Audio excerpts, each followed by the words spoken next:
Hello दोस्तों, क्या हाल चाल है? कैसे हैं आप सब? आयु आप सब लोग अच्छे हो और आप सभी लोगों की तैयारी बहुत अच्छे से चल रही होगी। दोस्तों, मेरा नाम है Vikrant and welcome to your YouTube channel Kanpur वाला विक्रांत।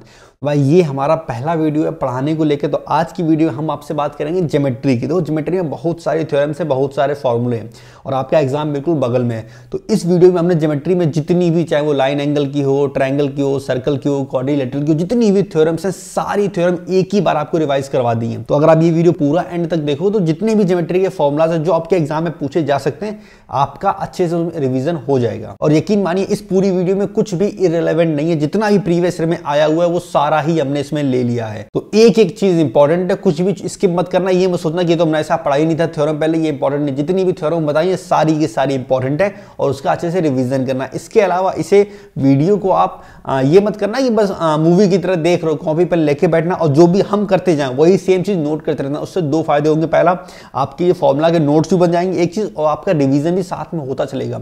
मतलब वो लोग बोलते हैं ना कि वीडियो भी देखनी है, प्रैक्टिस भी करनी है, ये दोनों चीजें आपके एक साथ हो जाएंगी। आप वीडियो भी पूरी देख लोगे एंड आप जब कॉपी पे नोट करोगे तो आपके नोट्स भी बन जाएंगे एंड उसी से आपकी प्रैक्टिस भी हो जाएगी। एडवांस मैथ का सबसे इंपॉर्टेंट टॉपिक है ज्योमेट्री। तो अगर एक बार आपने ज्योमेट्री कंप्लीट कर ली, बाकी पूरी वीडियो देखने के बाद आप नीचे कमेंट सेक्शन में ये बताना कि ये वीडियो आपको कैसी लगी, मेरी मेहनत आपको कैसी लगी। इस वीडियो को बनाने में 2-3 दिन का टाइम लग गया हमें। अगर वीडियो अच्छी लगे तो वीडियो को लाइक करना, अगर आप चैनल पर नए हो तो चैनल को सब्सक्राइब जरूर करना एंड ये जरूर बताना नीचे कमेंट सेक्शन में, ये तो बताना ही बताना कि ये वीडियो कैसी लगी। अगर आपको अच्छी लगेगी, आपका रिस्पांस अच्छा आएगा, हमें ऐसा लगेगा कि आपको इस वीडियो से बेनिफिट मिला है, तो आगे भी ऐसी और वीडियो जरूर लेके आएंगे आपके लिए। चलिए फटाफट स्टार्ट करते हैं ज्योमेट्री को। तो ज्योमेट्री में स्टार्ट करेंगे हम लोग, हर बेसिक चीज लेकर चलेंगे जो आपके एग्जाम में पूछी जा सकती है। देखो, किसी भी एग्जाम को अगर आपको क्रैक करना है, खासकर एसएससी का कोई भी एग्जाम, चाहे वो सीजीएल हो, सीपीओ हो, 10+2 हो, जीडी हो, स्टेनो हो, कोई भी एग्जाम हो, इसमें अगर आपको अच्छी तैयारी करनी है, सिलेक्शन लेना है, तो आपको प्रैक्टिस करने की जरूरत है। आपको ज्यादा से ज्यादा प्रैक्टिस करनी चाहिए, आपको रिवीजन पर फोकस करना चाहिए एंड सबसे इंपॉर्टेंट है प्रीवियस ईयर के क्वेश्चन पेपर।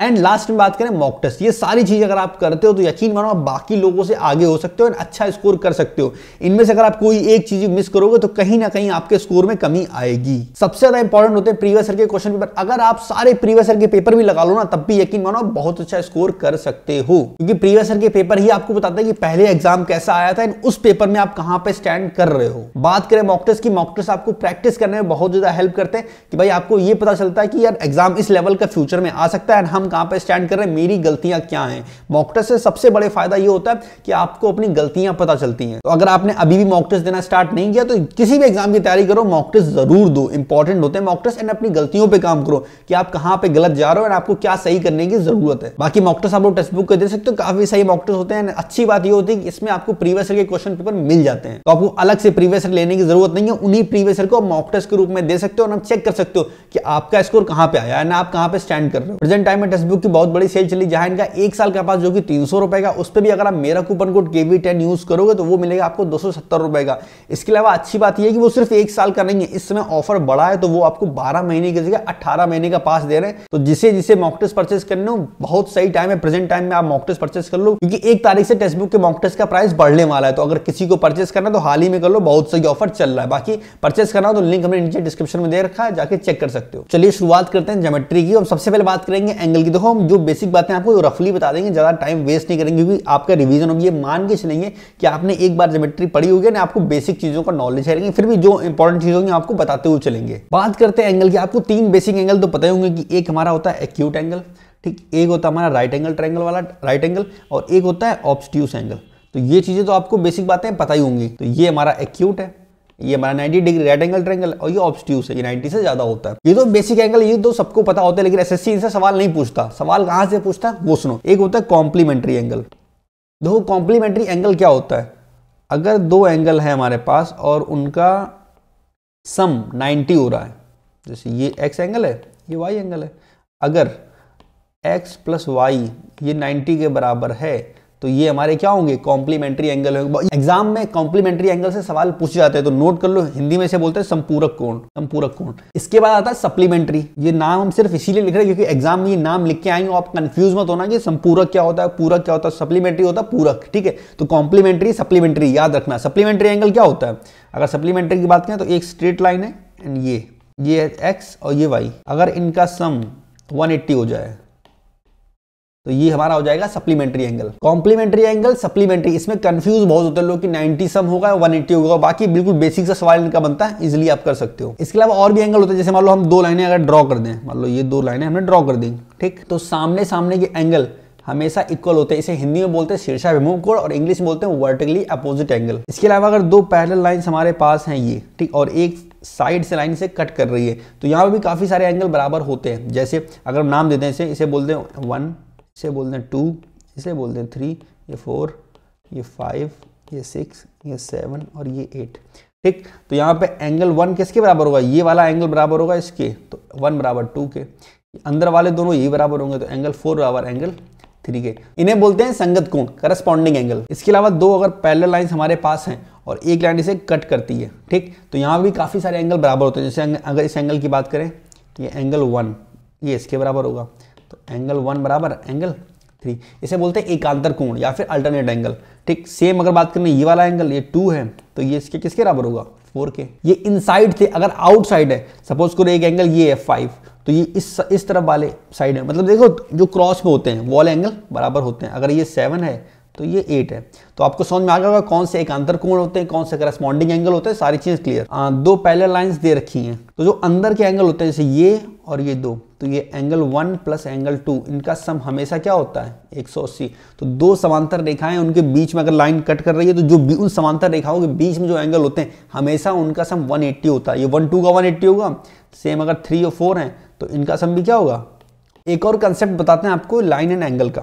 मान लो दो लाइनें ये दे रखी हैं, ठीक है, एंड इनके बीच में एक ये ट्रायंगल टाइप का बना दिया गया ऐसा कुछ, तो ये हम बोल लेते हैं ये एंगल है x, ये एंगल है y, और ये एंगल को हम लोग अल्फा मान लेते हैं। तो हमेशा ध्यान रखना जिस तरफ जिन एंगल का फेस है उनका सम हमेशा बराबर होगा। जैसे इस साइड ध्यान से देखो, x और y का फेस इस तरफ है और अल्फा का फेस इस तरफ है, तो अल्फा किसके बराबर होगा, x प्लस y के। ये इंपॉर्टेंट है, इस पे सवाल आ सकते हैं। आगे बढ़ते हैं और अब बात करते हैं ट्रायंगल की। देखो अगर हम ट्रायंगल की बात करें तो सबको ये बात पता होगी कि जो सम होता है एंगल का वो हमेशा 180 होता है। और कुछ बेसिक बातें, जैसे अगर मान लो सामने के एंगल बराबर है, ठीक है, तो ये साइड भी बराबर होंगी, ये भी आपको पता होगा। इसके अलावा एक और पॉइंट होता है, अगर हम साइड ले लें, ये A है, ये B है, ये C है, तो दो साइड का सम हमेशा तीसरी साइड से बड़ा होगा। इसके अलावा एक और चीज आती है कि अगर दो साइड का अंतर निकालें, डिफरेंस, तो वो हमेशा तीसरी साइड से छोटा होगा। चलिए आगे बढ़ते हैं, एक और प्रॉपर्टी समझते हैं ट्रायंगल की। जैसे मान लो कोई ट्रायंगल हमारे पास है, ठीक है, ये ट्रायंगल है, कि एक साइड को हम आगे बढ़ा दें तो एक एंगल एक्सटर्नल हो जाएगा। तो ये जो एंगल होगा वो ऑलवेज किसका, एक 1 और 2, इसे मान लेते हैं x। तो एंगल x ये हमारा होता है एक्सटर्नल एंगल, ये 1 और 2 के हमेशा सम के बराबर होता है। बहुत छोटी सी प्रॉपर्टी है लेकिन बहुत बड़े बड़े सवाल सॉल्व कर देती है। चलिए आगे बढ़ते हैं। ये हमारा ट्रायंगल है, हमने इसकी एक साइड को आगे बढ़ा दिया, ये है हमारा A, ये B, ये C, ये D। A का हम एंगल बाइसेक्टर करते हैं, यानी कि एंगल का हाफ, और अगर C के एक्सटर्नल एंगल का हाफ करते हैं तो ये दोनों सपोज करो यहाँ मिल जाती हैं E पे, ठीक। तो ये एंगल 1 होगा, ये भी 1, हाफ किया है, ये एंगल 2, ये एंगल 2। अगर ऐसा होता है तो हमेशा अगर ये एंगल A ये थीटा है तो एंगल E क्या होगा, हमेशा θ/2। ध्यान रखो, अगर किसी ट्रायंगल में एक एंगल का एंगल बाइसेक्टर B को हमने आधा कर दिया, तो BE जो रेखा है वो ABC को हाफ हाफ डिवाइड कर रही है दो एंगल में। सेम एंगल C, इसका एक्सटर्नल एंगल 2 ये भी डिवाइड कर रहा है। एग्जाम में डायरेक्ट सवाल इससे पूछे गए कि भाई अगर एंगल E की वैल्यू बताओ तो क्या होगा, 1/2 एंगल A। ये प्रॉपर्टी ध्यान रखिएगा। चलिए आगे बढ़ते हैं। ट्रायंगल है ABC, A, ये B और ये C। अब एक काम करते हैं, A से BC पर हम एक परपेंडिकुलर डालते हैं। ये हमने डाला परपेंडिकुलर, और ये मान लो पॉइंट है तुम्हारा D, ठीक, ये 90 डिग्री डाल दिया। एंड अब हम A का एंगल बाइसेक्टर भी डाल देते हैं, ये इधर आया, ये हो गया E, ठीक। तो एग्जाम में सीधा सीधा सवाल पूछाएगा, यही सेम फिगर देगा ना, आपसे पूछेगा इस एंगल की वैल्यू बताओ। इस एंगल अगर हम थीटा बोले तो थीटा की वैल्यू होती है angle B minus angle C/2। फिर से रिपीट कर रहे हैं, AD जो है वो परपेंडिकुलर है BC के ऊपर, और जो AE है वो हमारा एंगल बाइसेक्टर है। AE एंगल A को हाफ हाफ डिवाइड कर रही है। तो हमसे पूछा जाएगा अगर थीटा की वैल्यू, तो B और C इन दोनों का डिफरेंस निकालेंगे, चाहे B बड़ा हो या C बड़ा हो, इन दोनों में से एक दूसरे को घटा के उसका हाफ कर देंगे। चलिए आगे बढ़ते हैं, ठीक है। अब हम ट्रायंगल की बात चल रही है तो जरा बात कर लेते हैं इसके एरिया की। एरिया क्या होता है ट्रायंगल। अच्छा, एरिया को आगे से हम ये इस टाइप का ट्रायंगल में बता देंगे, ठीक है। तो आप समझ जाना, अगर हम ट्रायंगल बना दें इसका मतलब एरिया की बात कर रहे हैं, ठीक। एक ट्रायंगल के एरिया का सीधा सीधा फॉर्मूला होता है 1/2 इंटू बेस इंटू हाइट। जैसे अगर हम बात करें राइट एंगल ट्रायंगल की, ठीक, यहाँ पे ये, तो इसकी हाइट ये होगी, बेस ये हो गया। अगर हम बात करें किसी नॉर्मल एक्यूट एंगल ट्रायंगल की, ठीक है, तो ये इसका बेस मान लेते हैं और ये इसकी हाइट हो गई। अगर हम बात करें किसी ऑब्ट्यूस एंगल की, तो दिखेगा, हाँ ठीक, ये चीज़, ठीक, ये एंगल है, तो ये अगर इसका बेस है तो ये यहाँ से एक हाइट हो जाएगी इसकी, ये चीज़, ठीक। तो एरिया का formula 1/2 base into height. Area के और भी फॉर्मूले हो सकते हैं, जैसे एक फॉर्मूला ये भी होता है रूट के अंदर s minus A, s minus B, s minus C, जहाँ पे s क्या होता है a plus B plus C by 2। तो एक फॉर्मूला ये भी होता है जहां आपको तीनों साइड दे देंगे एंड एरिया पूछ देगा। एक और तरीका है एरिया निकालने का, वो समझो, जैसे मान लो हमारे पास कोई ट्रायंगल है, ट्रायंगल को इधर बनाते हैं, ये ट्रायंगल है ए बी सी, ये इसकी साइड है, ये ए, ये बी और ये सी, ठीक। तो एक एरिया का फॉर्मूला होता है कि अगर आपको दो साइड दे दे और इनके बीच का एंगल दे दे, तो हाफ ए बी साइन ए और बी, बीच का एंगल कौन सा होगा, साइन सी। इसी को अगर हम दूसरी उसमें लिखें तो हाफ, हम सपोज को दूसरी साइड लेते हैं, ए बी की जगह बी सी ले ली, तो बी और सी, तो एंगल कौन सा आ जाएगा, साइन ए। अगर हम बात करें सी ए, तो साइन बी।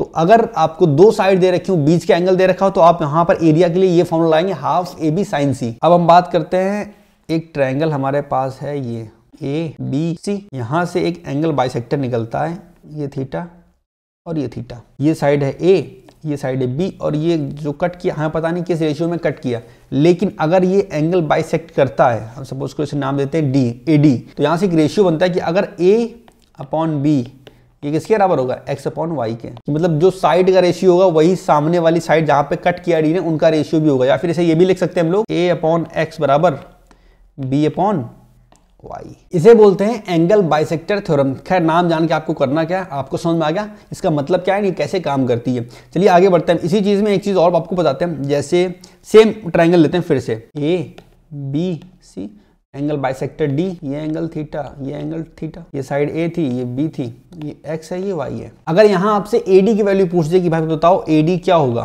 तो ए डी की वैल्यू आप निकाल सकते हो 2ab cos थीटा अपॉन ए प्लस बी। ये जो हम आपको समझा रहे हैं ना, इनसे डायरेक्ट सवाल एग्जाम में पूछा जाएगा कि भाई ये पूरा फिगर दे देगा, बोल देगा एडी की वैल्यू बताओ, या फिर एडी की वैल्यू दे रखी हुई ए या बी की पूछ देगा, या एंगल पूछ देगा। तो ये डायरेक्ट इस थ्योरम पे सवाल पूछे जाते हैं एग्जाम में। देखो ये तो बात हो रही इंटरनल एंगल की। अगर हम मान लो एक्सटर्नल एंगल लें, ठीक है, तो जैसे हमारे पास एक ट्रायंगल है, ले लेते हैं ABC, और हमने ए को आगे बढ़ा दिया और इसका एंगल बाइसेक्टर ये यहाँ पे हमें डी पे मिल रहा है, और ये डिवाइड कर रहा है, ये भी थीटा, ये भी थीटा, तब भी सेम थ्योरम लगेगी। क्या था वहां पे थ्योरम, क्या थी, ए ये था, ये बी था, साइड्स का रेशियो, तो ए अपॉन बी इक्वल टू, जहां पे कट किया, देखो बीसी को डी पे कट किया है, तो B D upon C D. तो दोनों में थ्योरम सेम ही रहेगी, चाहे वो एंगल इंटरनल हो या एक्सटर्नल हो, बस फर्क कितना रहेगा, देखो इंटरनल अगर है तो बीसी के बीच में डी पे कट करेगा, ठीक है, तो बीडी और सीडी का तब भी रेशियो निकालना। अगर एक्सटर्नल एंगल लेंगे तो बीसी के बाहर कहीं डी पे कट कर रहा होगा, जैसे इसमें यहाँ पे कट कर रहा है, ठीक, तो जहां भी कट करेगा तब भी सेम वही रहेगा, बीडी अपॉन सी डी। अब बात करते हैं बहुत ही इंपॉर्टेंट चीज, वो है इन सेंटर। इन सेंटर, ठीक, इन सेंटर होता क्या है और कैसे बनता, सबसे पहले तो वो जान लेते हैं। हमारे पास ट्रायंगल है ABC, ए बी सी, और अगर हम इन तीनों एंगल ए बी सी के एंगल बाइसेक्टर निकालें तो वो कहीं पे कट कर रहे होंगे। ए का एंगल बाइसेक्टर हुआ ये AD, बी का हुआ BE और सी का हुआ CF, ठीक, ये बीच में I पे कट कर रहे हैं, तो I हमारा क्या है, इन सेंटर। ये एंगल इसके बराबर होगा, ये एंगल इसके बराबर, और ये एंगल इसके बराबर। तीनों एंगल के एंगल बाइसेक्टर जहां पे कट करते हैं उस पॉइंट को बोलते हैं इन सेंटर। अब देखते हैं इस पे सवाल कैसे बनते हैं। तो हम ट्रायंगल बनाते हैं, ये लिया हम बड़ा सा ट्रायंगल बनाया मस्त, ABC, और ये बीच में हमारा इन सेंटर है I, जिसे मिला देते हैं। तो आपसे सीधा सीधा पूछेगा BIC की वैल्यू बताओ। BIC की वैल्यू होती है 90 प्लस एंगल A/2। अगर ये वैल्यू पूछी है तो इसके पीछे का एंगल क्या है, A, इसका हाफ। अगर मान लो हमसे पूछ दे CIA, ये वाला एंगल, ठीक है, तो क्या होगा 90 प्लस एंगल बी का हाफ। अगर हमसे बोल दे AIB, ये वाला एंगल, तो हम लोग क्या करेंगे 90 प्लस एंगल सी का हाफ। आगे बढ़ते हैं, जैसे मान लो हमारे ये ट्रायंगल है, ये A, ये B, ये C, एंगल बाइसेक्टर तीनों हैं, ये I पे कट कर रहे हैं, ये D, ये E और ये F। साइड की अगर बात करें तो ये साइड हमारी है A के सामने वाली A मान लेते हैं, B के सामने वाली B और सी के सामने वाली सी। अगर आपसे बोल दे AI रेशियो ID, ये पूछ दे AI और ID का रेशियो, हमेशा क्या होगा, AI ऊपर की साइड है तो ऊपर की 2 साइड ले लो B + C, रेशियो ID नीचे तो नीचे की साइड A। बहुत सिंपल है, याद रखना इंपॉर्टेंट है। AI मतलब ये वाला हिस्सा, AI कौन सा है, ये वाला, ठीक, ID ये नीचे वाला। तो मोटा मोटा AD यानी जो हमारा एंगल बाइसेक्टर है उसे इन सेंटर कितने रेशियो में डिवाइड करता है, ये सवाल आपसे एग्जाम में पूछा जाएगा।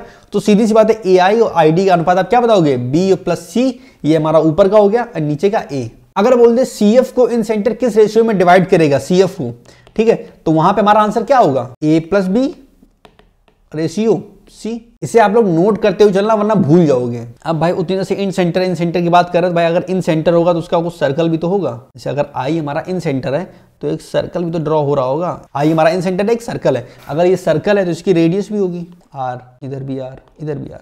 तो अगर आपसे इस रेडियस का फॉर्मूला पूछ दिया जाए तो आप कैसे निकालोगे, रेडियस होता है डेल्टा/S। डेल्टा हमारा क्या है, एरिया, ठीक, और एस तो आपको पता ही है A + B + C/2। ये तो हमारा नॉर्मल ट्रायंगल है। अगर मान लो राइट एंगल ट्रायंगल हमारे पास दे रखा है, हमारे पास ऐसा राइट एंगल ट्रायंगल दे रखा है, इसके अंदर ये हमारे परपेंडिकुलर, ये बेस और ये हाइपोटेन्यूस। तो यहां अगर मैं R निकालनी है, ठीक है, तो कैसे निकालेंगे, इसका सीधा सा फॉर्मूला है P + B - H/2। यहां आपको वो डेल्टा/S लगाने की जरूरत नहीं है। अगर हमारे पास इक्विलैटरल ट्रायंगल है, उसमें क्या होता है, तीनों साइड्स बराबर होती हैं, उसके बारे में आगे बात करेंगे। जैसे ये है, ठीक, यहाँ पे R की वैल्यू हमसे पूछी गई है, तो इसका फॉर्मूला सीधा सीधा होता है A/2√3। ये क्या है, इसकी तीनों साइड्स होती हैं A। तो अगर इक्विलैटरल ट्रायंगल है तो सीधा A/2√3 ये लगा सकते हो। इन सेंटर में रिवीजन के लिए बस इतना ही था और इतने से आपका इन सेंटर कंप्लीट। अभी तक हम लोगों ने बात की इन सेंटर की, अब बात कर लेते हैं सरकम सेंटर, यानी कि हिंदी में बोले तो परिकेंद्र।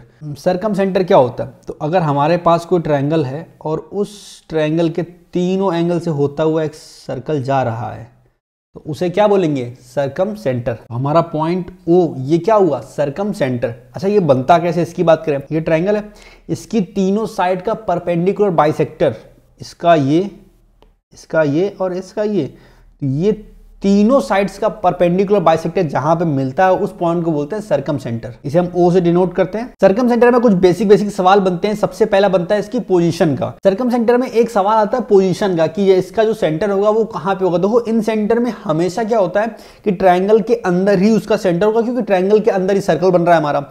लेकिन सरकम सेंटर में ऐसा नहीं होता, यहाँ पे हमारे सेंटर की पोजीशन चेंज होती रहती है। जैसे अगर हमारे पास कोई नॉर्मल ट्रायंगल है या फिर एक्यूट एंगल ट्रायंगल है, ठीक, तो उसका पॉइंट हमेशा अंदर होगा। लेकिन अगर मान लो हमारे पास राइट एंगल ट्रायंगल है, ठीक है, तो उसका पॉइंट हमेशा कहां पे होगा, हाइपोटेनियस के मिड पॉइंट पे। जो भी हमारा राइट एंगल ट्रायंगल होगा उसका जो कर्ल होता है या फिर हाइपोटेनियस होता है उसका मिड पॉइंट ही क्या होता है, सरकम सेंटर। बात करें ऑब्ट्यूस एंगल की, ट्रायंगल की, तो उसमें हमेशा जो हमारा सरकम सेंटर होगा वो ट्रायंगल के बाहर होगा। तो इस पे सीधा सीधा सवाल बन जाता है कि राइट एंगल ट्रायंगल में सरकम सेंटर कहां पे होता है या ऑब्ट्यूस एंगल ट्रायंगल में सर्कल सेंटर कहां होता है। इसे हम लोग डिनोट करते हैं R से। अगर हमें R निकाला यानी कि सरकम सेंटर की रेडियस, तो उसका फॉर्मूला होता है ABC/4 डेल्टा। लेकिन अगर हमारे पास राइट एंगल ट्रायंगल है, क्योंकि उसका सरकम सेंटर हमेशा मिड पॉइंट होगा हाइपोटेनियस का, तो यहां पे R क्या होगी, हाइपोटेनियस का हाफ। क्लियर। अच्छा जैसे हमारे पास जो राइट एंगल ट्रायंगल होता है तो यहाँ पे एक रिलेशन हमारे पास और होता है, ये O और ये I और O के बीच में I क्या होता है, इन सेंटर का पॉइंट, ठीक, और O है हमारा सरकम सेंटर का पॉइंट। तो इन रेडियस और सरकम सेंटर की रेडियस यानी कि R और R इन दोनों के बीच में एक रिलेशन होता है, वो सिर्फ राइट एंगल ट्रायंगल के लिए होता है। वो ये होता है कि 2R + R = A + B, जहां पे A और B क्या है, साइड्स हैं, A ये है B ये ध्यान रखना, ये सिर्फ राइट एंगल ट्रायंगल के लिए वाली थ्योरम है। आगे बात करते हैं इक्विलैटरल ट्रायंगल।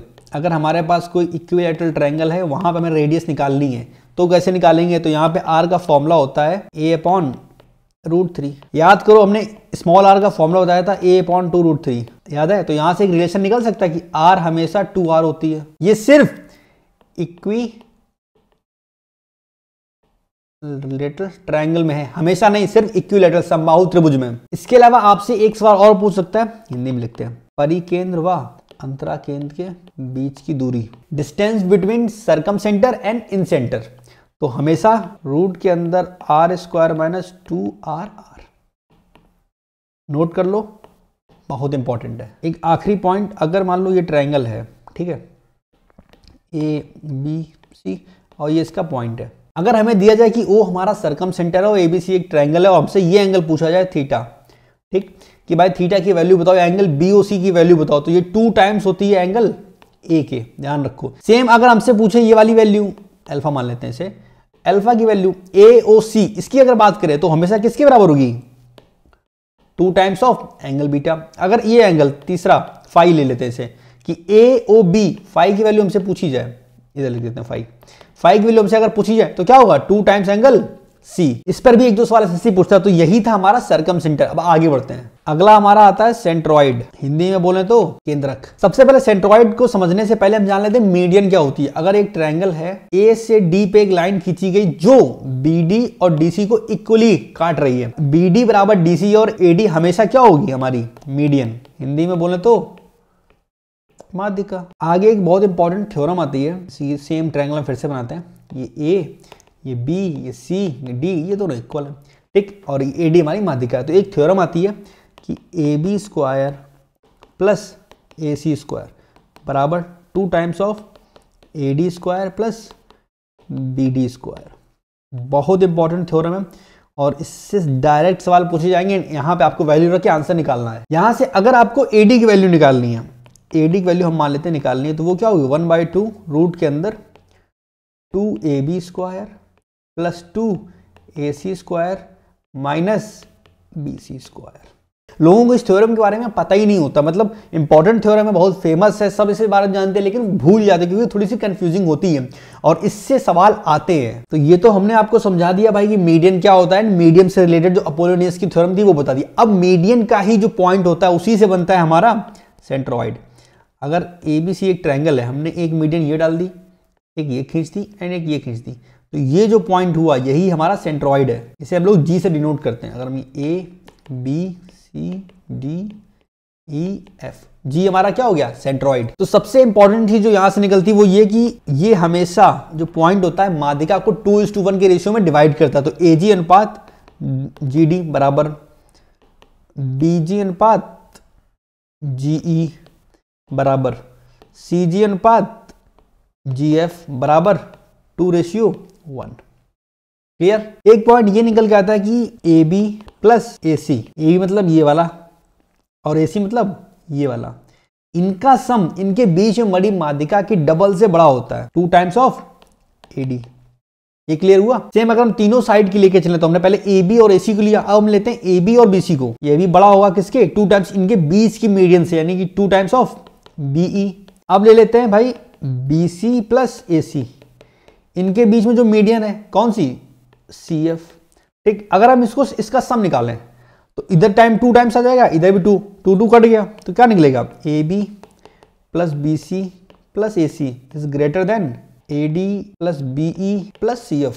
अपने आप को छोटा कर दें, दिखाई। तो ये जो है ना बहुत इंपॉर्टेंट पॉइंट है कि भाई किसी ट्रायंगल में जो उसकी 3 मीडियम है उसका सम हमेशा उसकी 3 साइड के सम से छोटा होगा। क्लियर। आगे बढ़ते हैं। इसी में एक और थ्योरम आती है, वो सेम ट्रायंगल ABC हम मीडियन बना दे रहे हैं। हम बार बार फिगर आपको सिर्फ इसलिए बना रहे हैं ताकि आपको अच्छे से समझ में आए कि अगर आपको 3 मीडियम दे रखी हैं, 2 साइड दे रखी हैं, या फिर 3 साइड दे रखी हैं, 2 मीडियम दे रखी हैं, तो आपको वैल्यू कैसे निकालोगे।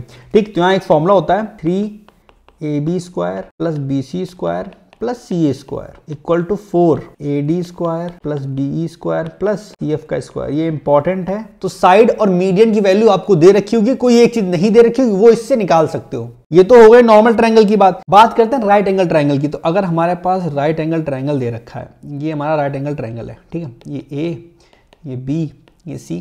A से हमने एक मीडियन ड्रॉ की, वो आया D पे AD, और C से ड्रॉ की, ये हो गया CE।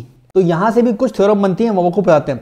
पहली कि 4 टाइम्स ऑफ पहली मीडियन AD स्क्वायर प्लस दूसरी median CE square equal to 5 times of AC square. दूसरा पॉइंट की बात करें, अगर हम इसको मिला दें ED को, ये हमने मिला दिया, फिर अगर हम वैल्यू निकालें AD square plus CE square, तो ये क्या होगा 5 टाइम्स ऑफ ED स्क्वायर।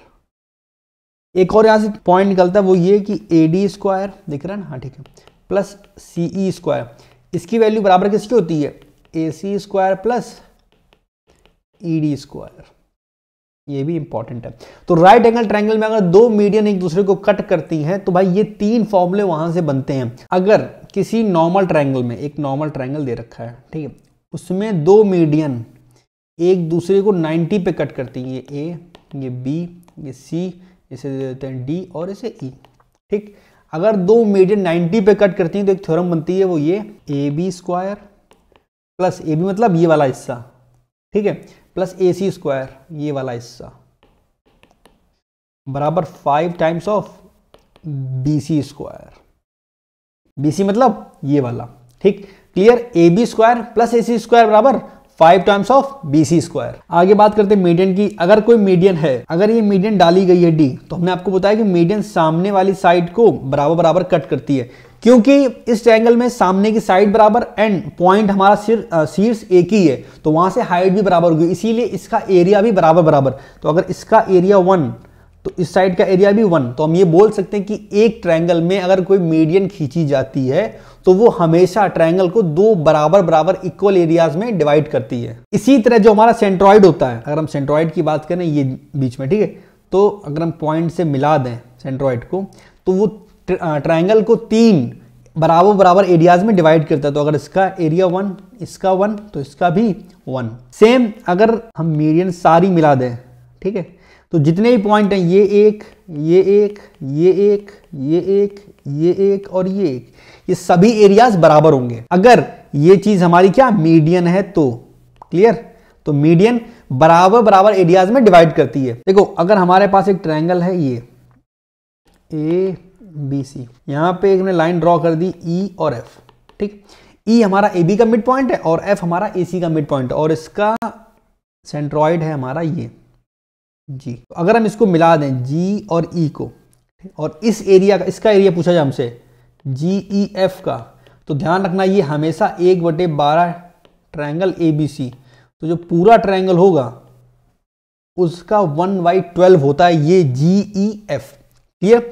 अगर बाकी साइड्स हम इसे कर सकते हैं, जैसे अगर मान लो इसका मिड पॉइंट हमने दे दिया D, ठीक है, तो अगर हम इससे मिला दें G को, ये इधर मिला, ये इधर मिला, GDE इसका भी क्या होगा 1/12।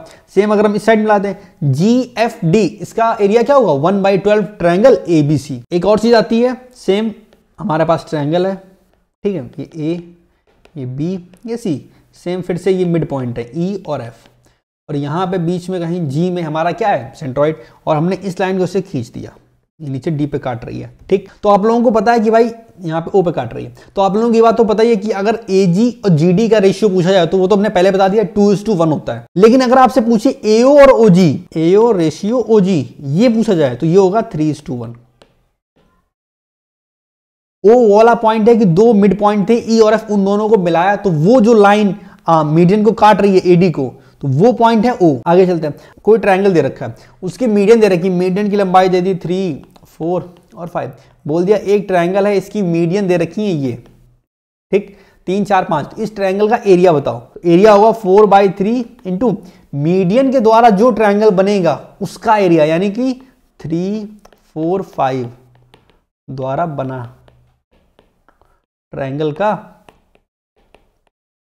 Area, clear. तो अगर हम इसे निकालें तो 4/3 इंटू 3, 4, 5 राइट एंगल ट्रायंगल है, इसका formula 1/2 base into height, base हम मान लेते 3, हाइट 4, 3, 2, 3, 2 क्या हो गया 8, आंसर आ गया, ठीक। तो अगर आपको मीडियन दे रखी है और बोला जाए भाई ट्रायंगल का एरिया बताओ, तो फॉर्मूला क्या होता है, ये फॉर्मूला नोट कर लो कि भाई 4/3 इंटू मीडियन के द्वारा बना हुआ ट्रायंगल, उससे जो एरिया बनेगा उसमें 4/3 का मल्टीप्लाई कर देंगे, हमारा आंसर आ जाएगा। तो यहां पे हमारा सेंट्रॉइड भी कंप्लीट। आगे चलते हैं और अब बात करते हैं ऑर्थो सेंटर। ऑर्थो सेंटर को हिंदी में क्या बोलते हैं, लंब केंद्र, ठीक। नाम से समझ आ रहा है कि लंब, यानी कि अगर कोई ट्रायंगल ये है, इससे इस साइड पे परपेंडिकुलर डाला गया, इससे इस साइड पे लास्ट से ये, तो ये जो पॉइंट होगा बीच वाला, यही हमारा क्या होगा ऑर्थो सेंटर। सबसे पहले बात करते हैं इसके पोजीशन की। देखो नॉर्मल ट्रायंगल में तो बीच में ही सबकी तो जितने भी सेंटर हैं, नॉर्मल ट्रायंगल अगर है, एक्यूट एंगल ट्रायंगल, तो सबकी पोजीशन सेंटर में ही आएगी, वो तो कंफर्म है, ठीक। लेकिन कुछ जैसे राइट एंगल ट्रायंगल है,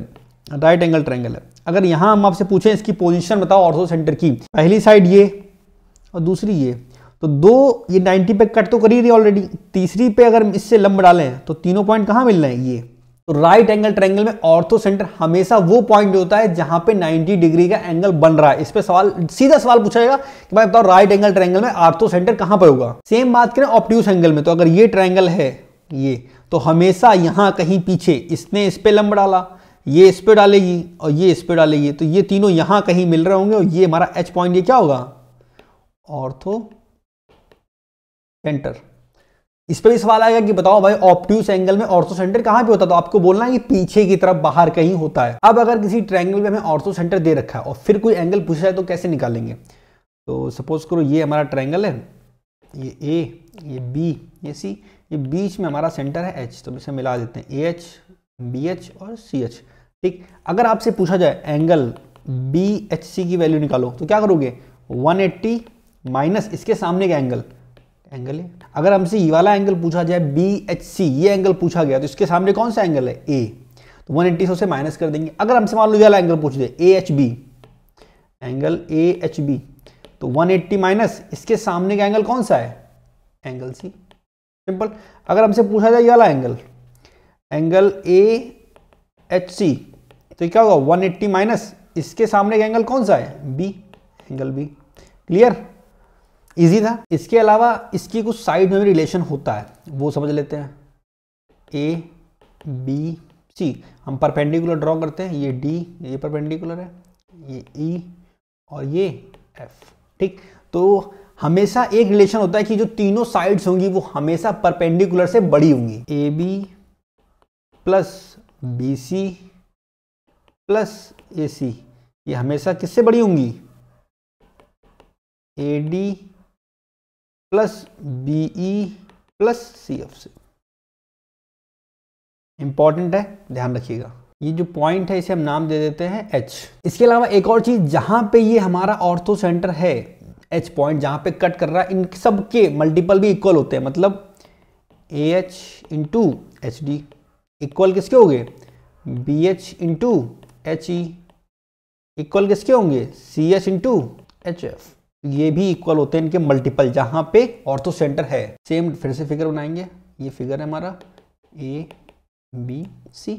अगर हम इस पे परपेंडिकुलर ड्रॉ कर दें, ये है डी और ये बीच में कहीं हमारा पॉइंट है एच, तो B D into D C ये किसके बराबर होगा, A D into D H. ये पॉइंट नोट कर लो, अच्छे से समझ लो। देखो समझ लो, अगर किसी ट्रायंगल में परपेंडिकुलर ड्रॉ किया जाता है, ए डी परपेंडिकुलर है बीसी के ऊपर, तो थ्योरम क्या बनती है, B D into D C, उस परपेंडिकुलर ने जो सामने वाले साइड है उसे जिस रेशियो में डिवाइड किया उनका मल्टीप्लाई बराबर किसके होगा, ए डी जो परपेंडिकुलर था वो plus D H, ortho centre से डी की दूरी।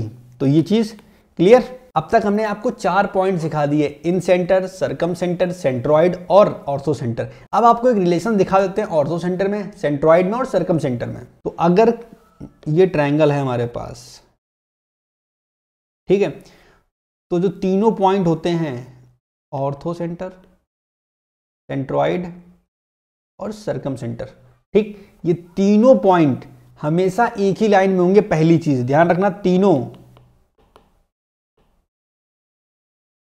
सेम लाइन में, यानी कि हिंदी में बोले तो संरेखी होंगे। कौन कौन, ऑर्थो सेंटर, सेंट्रॉइड और सरकम सेंटर, ये तीनों पॉइंट हमेशा एक ही लाइन में होते हैं। इसके अलावा इन तीनों में एक रिलेशन भी होता है कि अगर एक लाइन में तीनों हैं, हम ये मान लेते हैं ये हमारा ऑर्थो सेंटर है, ये सेंट्रॉइड है और ये सरकम सेंटर है, ठीक, तो इनके बीच में रिलेशन ये होता है कि ये दूरी और ये दूरी, इन दोनों का रिलेशन क्या होगा, हमेशा 2:1। अब बात करते हैं ट्रायंगल की कुछ प्रॉपर्टीज के बारे में। तो सबसे पहली प्रॉपर्टी जो अपन पढ़ेंगे वो है कॉन्ग्रुएंस, हिंदी में बोलें क्या, सर्वांग समता। अगर दो ट्रायंगल दोनों हूबहू एक जैसे हैं तो वो दोनों ट्रायंगल कॉन्ग्रुएंस होते हैं। कुछ इनकी प्रॉपर्टीज भी होती हैं, जैसे पहली प्रॉपर्टी फास्ट बताएंगे, ट्रिपल एस। ट्रिपल एस का मतलब क्या होगा, एस का मतलब होता है साइड। अगर दो ट्रायंगल, अगर उनकी तीनों साइड्स, ये साइड इसके बराबर, ये साइड इसके बराबर, ये साइड इसके बराबर, तो वो दोनों ट्रायंगल कॉन्ग्रुएंस हो जाएंगे। दूसरा पॉइंट आता है एसएएस, मतलब ये एक ट्रायंगल है, एक ये ट्रायंगल है, ठीक है, दिख रहा है। तो एस का मतलब एक साइड, एंगल का मतलब ये एंगल और ये साइड, तो मतलब दो साइड बीच का एंगल बराबर होना चाहिए। तीसरा पॉइंट ये हो सकता है डबल ए एस। इसका मतलब क्या हुआ, अगर एक ट्रायंगल ये है, एक ट्रायंगल ये है, डबल ए, एक एंगल ये ले लिया हमने, एक एंगल ये ले लिया, और इसके बाद यानी कि ये वाली साइड, तो समझ गए, क्लियर। तो दो एंगल उसके बाद वाली side, point D A S A, दो एंगल और उनके बीच की साइड, जैसे एक एंगल ये ले लिया और बीच की साइड ये, तब भी ये ट्रायंगल क्या होंगे, कॉन्ग्रुएंस। आखिरी प्रॉपर्टी की बात करते हैं, वो ये है आर एच एस। ये होता है राइट एंगल ट्रायंगल के लिए। तो अगर एक राइट एंगल ट्रायंगल ये है, दूसरा ये है, तो राइट एंगल में क्या होता है, ये दोनों 90 पहले से हैं। एच का मतलब हाइपोटेनियस, ये कर्ण हमारा बराबर होना चाहिए, एंड साइड, कोई भी इन दोनों में से एक साइड बराबर होना चाहिए, कोई भी एक होगी तो दूसरी अपने आप हो जाएगी, ठीक। तो ये प्रॉपर्टीज होती हैं कॉन्ग्रुएंसी की। अब जरा हम आगे बात करेंगे, अब बताते हैं आप लोगों को सिमिलरिटी के बारे में। भाई सिमिलरिटी क्या चीज़ है, अगर दो ट्रायंगल हैं उनके अंदर कोई दो एंगल बराबर हो जाए, मान लो ये एंगल थीटा, ये भी थीटा, ये अल्फा, ये भी अल्फा, तो अगर ट्रायंगल के दो एंगल बराबर हो जाएंगे तो वो ट्रायंगल अपने आप सिमिलर हो जाएंगे। तो अगर हम सिमिलरिटी की बात करें, हम इसे ए नाम दे दें, इसे बी, इसे सी, इसे पी, इसे क्यू, इसे आर। यहाँ पे जो साइन होता है वो ये वाला आता है कि ए बी सी सिमिलर है पी क्यू आर के, ठीक। ध्यान रहे सिमिलरिटी में लिखने के ऊपर होता है। जैसे हम एग्जांपल देके समझें, अगर मान लो हमने ऐसा लिखा कि ए बी सी सिमिलर है ट्रायंगल लगा दो पी क्यू आर के, ठीक। तो जिस हिसाब से ये लिखा उसी हिसाब से इनकी साइड्स हैं, उनका रेशियो इक्वल होता है। जैसे अगर हम उठाएं ए बी, तो ए बी अपॉन इधर लोगे पी क्यू इक्वल, अगर हम उठाते हैं B C, B C upon इधर क्यू आर, अगर हम उठाएं यहाँ पे ए सी, तो यहाँ ए सी अपॉन इधर पी आर। मेरा कहने का मतलब समझे, जब दो ट्रायंगल सिमिलर होते हैं तो सिर्फ साइड का रेशियो इक्वल नहीं होता, बहुत सारी चीजें इक्वल हो जाती हैं। जैसे S1 अपॉन S2, S1 क्या होता है, S मतलब हाफ पेरीमीटर, बराबर M1 upon M2, M1 M2 क्या है, पहले ट्रायंगल की मीडियन, दूसरे ट्रायंगल की मीडियन, ठीक। इसके बाद बात करें रेडियस, इन सर्कल की रेडियस R1 अपॉन R2, ये भी इक्वल होगी, capital R1 upon R2, R1 R2 circum circle की रेडियस होगी।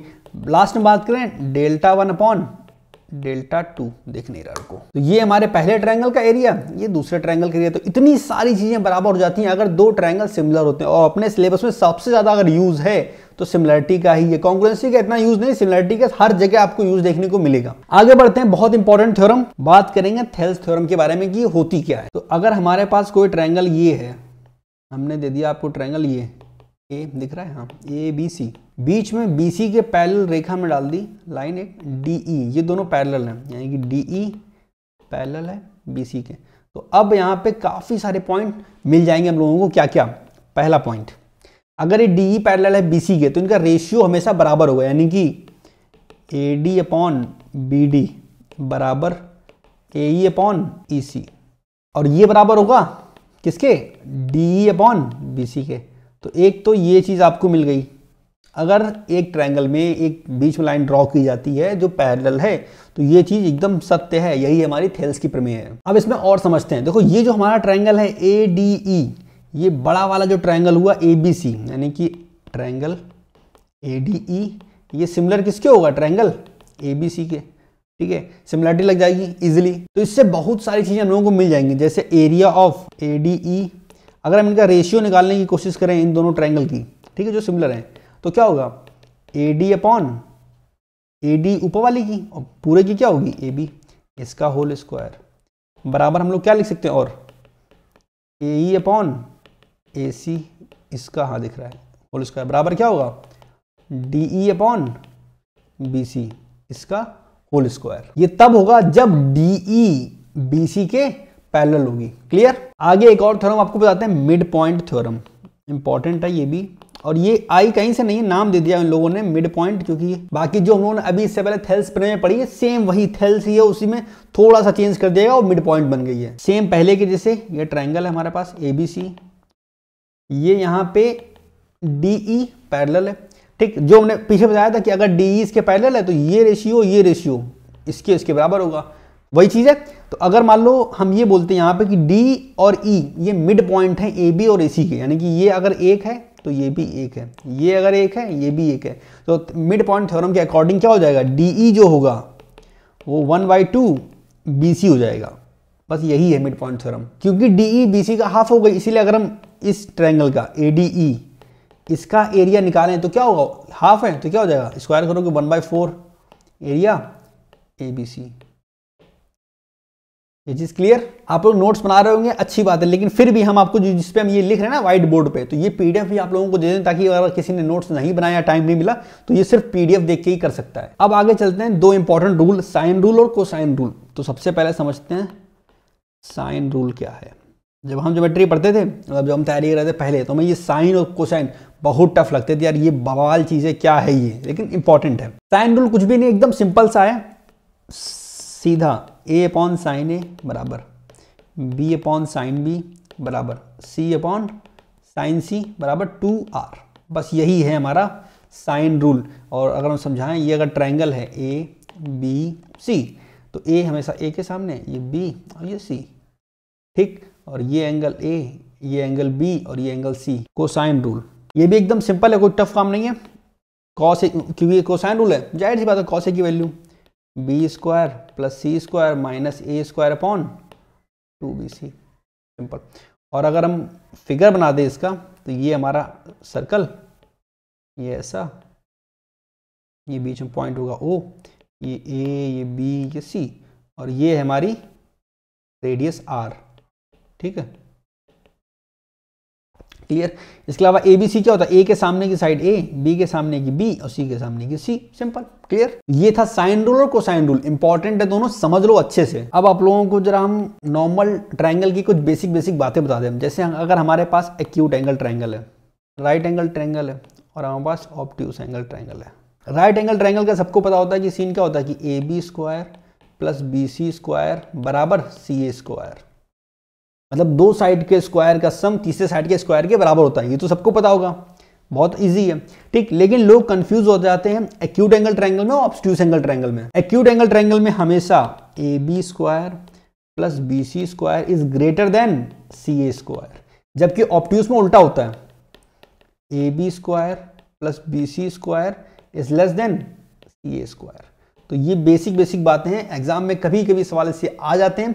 वो ये तो सबको पता होता है राइट एंगल ट्रायंगल का, लेकिन एक्यूट एंगल का नहीं पता होता है कि भाई दो साइड से उनके स्क्वायर का सम हमेशा बड़ा होगा तीसरी साइड से, ये होता है एक्यूट एंगल में। लेकिन अगर ऑब्ट्यूस एंगल की बात करें, यानी कि अधिक कोण त्रिभुज की बात करें, तो वहां पे दोनों साइड के स्क्वायर का सम हमेशा छोटा होगा तीसरी साइड के स्क्वायर से। चलो अब जब थोड़ी सी बात कर लेते हैं हम लोग आइसोसेलेस ट्रायंगल की। आइसोसेलेस क्या होता है पता तो होगा ही, लेकिन फिर भी आइसोसेलेस ट्रायंगल यानी कि हिंदी में बोले तो समद्विबाहु त्रिभुज। हम यही बोलेंगे, चाहे आप हिंदी मीडियम में या इंग्लिश मीडियम हो, आपको दोनों नाम पता होने चाहिए कि आइसोसेलेस ट्रायंगल होता क्या। हिंदी वाले समझ गए होंगे, इंग्लिश वाला अपना समझ गए होंगे। तो अगर हमारे पास कोई ट्रायंगल है ABC, इसका मतलब होता है कि इसकी दो एंगल हमेशा बराबर होंगे, क्योंकि एंगल बराबर है इसीलिए इसकी साइड भी बराबर होती हैं। हम इसकी साइड को नाम दे देते हैं ये A, ये दोनों A हो जाएंगे, ये B, इस एंगल को हम लोग नाम दे देते हैं अल्फा, ठीक। तो अगर हमें आइसोसेलेस का एरिया निकालना हो, एरिया, ठीक, तो क्या होगा 1/2 A², ये वाली साइड, और ये वाला एंगल sin अल्फा, बस सिंपल। वैसे तो समद्विबाहु में बहुत सारी चीजें, लेकिन रिवीजन के लिए इतना इंपॉर्टेंट है, एग्जाम में सवाल आएगा, फॉर्मूला होगा, आपका आंसर आ जाएगा, क्लियर। आगे चलते हैं, बात करते हैं इक्विलैटरल ट्रायंगल की। इक्विलैटरल ट्रायंगल हिंदी में बोले तो समबाहु त्रिभुज। इसमें क्या खासियत होती है, पहली चीज ABC, ठीक, तीनों एंगल 60-60, तीनों साइड बराबर। अगर हमें समबाहु त्रिभुज की हाइट निकालनी हो h, तो क्या निकलेगी √3/2 A। अगर हमें इसका एरिया निकालना हो तो क्या फॉर्मूला होगा √3/4 A²। ये तो बिल्कुल बेसिक बातें होंगी। इसके अलावा कुछ इंपॉर्टेंट चीजें भी होती हैं इसमें, जैसे अगर मान लो कोई इक्विलैटरल ट्रायंगल है हमारे पास, और उसके बीच में कहीं पर P पॉइंट है, और इससे हम तीनों साइड्स पे परपेंडिकुलर ड्रॉ कर दें। हमने इधर 90, इधर 90, नाम दे देते हैं ABCDEF। हम हाइट देख लेते हैं, यहाँ से जो ये ड्रॉ की है इसके हाइट है h1, ये जो हाइट ड्रॉ की है ये है h2, और ये जो हाइट ड्रॉ की है ये है h3। तो अगर हम h1 + h2 + h3 की इनका सम निकालें, तो ये बराबर होगा इस ट्रायंगल की हाइट क्या, यानी कि h के, और ये किसके बराबर होता है √3/2 A के, क्लियर। तो अगर किसी समबाहु त्रिभुज या फिर इक्विलैटरल ट्रायंगल में बीच में किसी भी पॉइंट, कोई पॉइंट P हमने मान लिया, उस पॉइंट से तीनों साइड पे परपेंडिकुलर डाला जाता है, तो वो जितने ही परपेंडिकुलर होंगे उन तीनों का अगर हम सम करेंगे तो वो उस ट्रायंगल की हाइट निकलेगी। और हाइट किसके बराबर होती है? √3/2 A के। देखो ऐसे एक और थ्योरम समझते हैं। एक कोई ट्रायंगल हमारे पास है ABC, ये इक्विलैटरल ट्रायंगल है, ठीक। बीच में कोई पॉइंट है P और उससे तीनों लाइनों के, जैसे BC के पैरेलल रेखा उसने खींची PE, उसने AC के पैरेलल रेखा खींची PD, रेखा मतलब लाइन होता है, ठीक। बात ना हिंदी मीडियम से तो हिंदी ज़्यादा निकलती है मेरे मुंह से। उसके बाद अगर बात करें AB के पैरेलल एक लाइन ड्रॉ की उसने PF, तो सीन ऐसा एक पंखा सा बना दिया P ने, तीनों लाइनों के पैरेलल एक लाइन ड्रॉ कर दी। अब यहाँ से एक मस्त चीज़ बनेगी, वो ये PD plus PE plus PF, यानी कि जो भी तीनों पैरेलल लाइन ड्रॉ की थी इनका सम हमेशा किसके बराबर होगा? इसकी साइड के, AB बराबर BC बराबर CA। क्लियर। तो अगर किसी इक्विलैटरल ट्रायंगल में बीच में कोई पॉइंट P है और उससे उन तीनों लाइंस के पैरेलल एक लाइन ड्रॉ की जाती है, तो उन तीनों लाइंस का सम हमेशा इक्विलैटरल ट्रायंगल की साइड के बराबर होगा। क्लियर। आगे बात करते हैं हम राइट एंगल ट्रायंगल की। तो मान लो हमारे पास राइट एंगल ट्रायंगल है, हम समझ रहे हैं आप लोग बोर हो गए होगे उतनी देर से, हम खुद बोर हो जाते हैं यार, बहुत बोरिंग लगती है ज्योमेट्री में, लेकिन क्या करें, मजबूरी, पढ़ना तो पड़ता ही है यार, आप लोग भी पढ़ो। तो हमारे पास एक राइट एंगल ट्रायंगल है ABC। हम एक काम करते हैं, B से एक 90 डिग्री एंगल बनाते हुए यहाँ पे लाइन ड्रॉ कर देते हैं D, नाम दे देते हैं इन लोगों को। इसे दे दिया हमने A, इसे दे दिया B, इसे दे दिया X, इसे दे दिया Y, और ये पूरी C। BD को नाम दे देते हैं हम P, ठीक। तो यहाँ से काफ़ी सारी चीज़ें क्लियर होकर निकलेंगी। तो अब अपन को यहाँ से काफ़ी सारी चीज़ें मिलेंगी। पहला पॉइंट लेके चलते हैं, A² बराबर X × C। इसे समझ लो क्या है, A मतलब ये साइड AB, ये पहली साइड, X ये वाली, और AC ये पूरी वाली। तो अगर A² निकालना है तो AD × AC। सेम इसी की तरह दूसरा पॉइंट निकलेगा। अगर हम A की वैल्यू ऐसे निकालेंगे, तो अगर हमें B की निकालनी हो नीचे वाले की, तो क्या करेंगे, B² बराबर B के पास क्या है Y, और C तो आएगा। अगर हमें इस P की वैल्यू निकालनी है तो P² क्या होगा, X × Y। चौथा पॉइंट, अगर हम इन दोनों का मल्टीप्लाई कर दें A × B का, तो हमें क्या मिल जाएगा, P × C। आखिरी पॉइंट, फिर से ट्रायंगल बना दें आप लोगों के लिए, भूल ना जाओ, ताकि P, ये A, ये B, ये X, ये Y और ये C, ठीक। तो अगर हम 1/P² निकालें तो वो बराबर होगा 1/A² + 1/B² का। तो ये था हमारा आखिरी पॉइंट। क्लियर। तो बस यही था जितना भी ट्रायंगल का था। ट्रायंगल यहाँ पे अपना कंप्लीट होता। अब स्टार्ट करते हैं हम लोग सर्कल को। सर्कल मेरा फेवरेट है, मतलब सर्कल से ज्यादा सवाल पूछे जाते हैं ज्योमेट्री में। होता क्या ना, सर्कल के अंदर ट्रायंगल भी आता है, सर्कल के अंदर रेक्टेंगल भी आता है, तो सर्कल से सवाल ज्यादा आते हैं। लेकिन इसका मतलब ये नहीं आप ट्रायंगल को इग्नोर कर दोगे, ट्रायंगल आपको आता होगा तभी आप सर्कल कर पाओगे, ठीक है। तो भाई सबसे पहले स्टार्ट करते हैं पहली चीज से। अगर हमारे पास एक सर्कल है, ये हमारा गोल वाला, दो सर्कल बनेगा नहीं साफ तो उसके लिए माफी, ठीक है।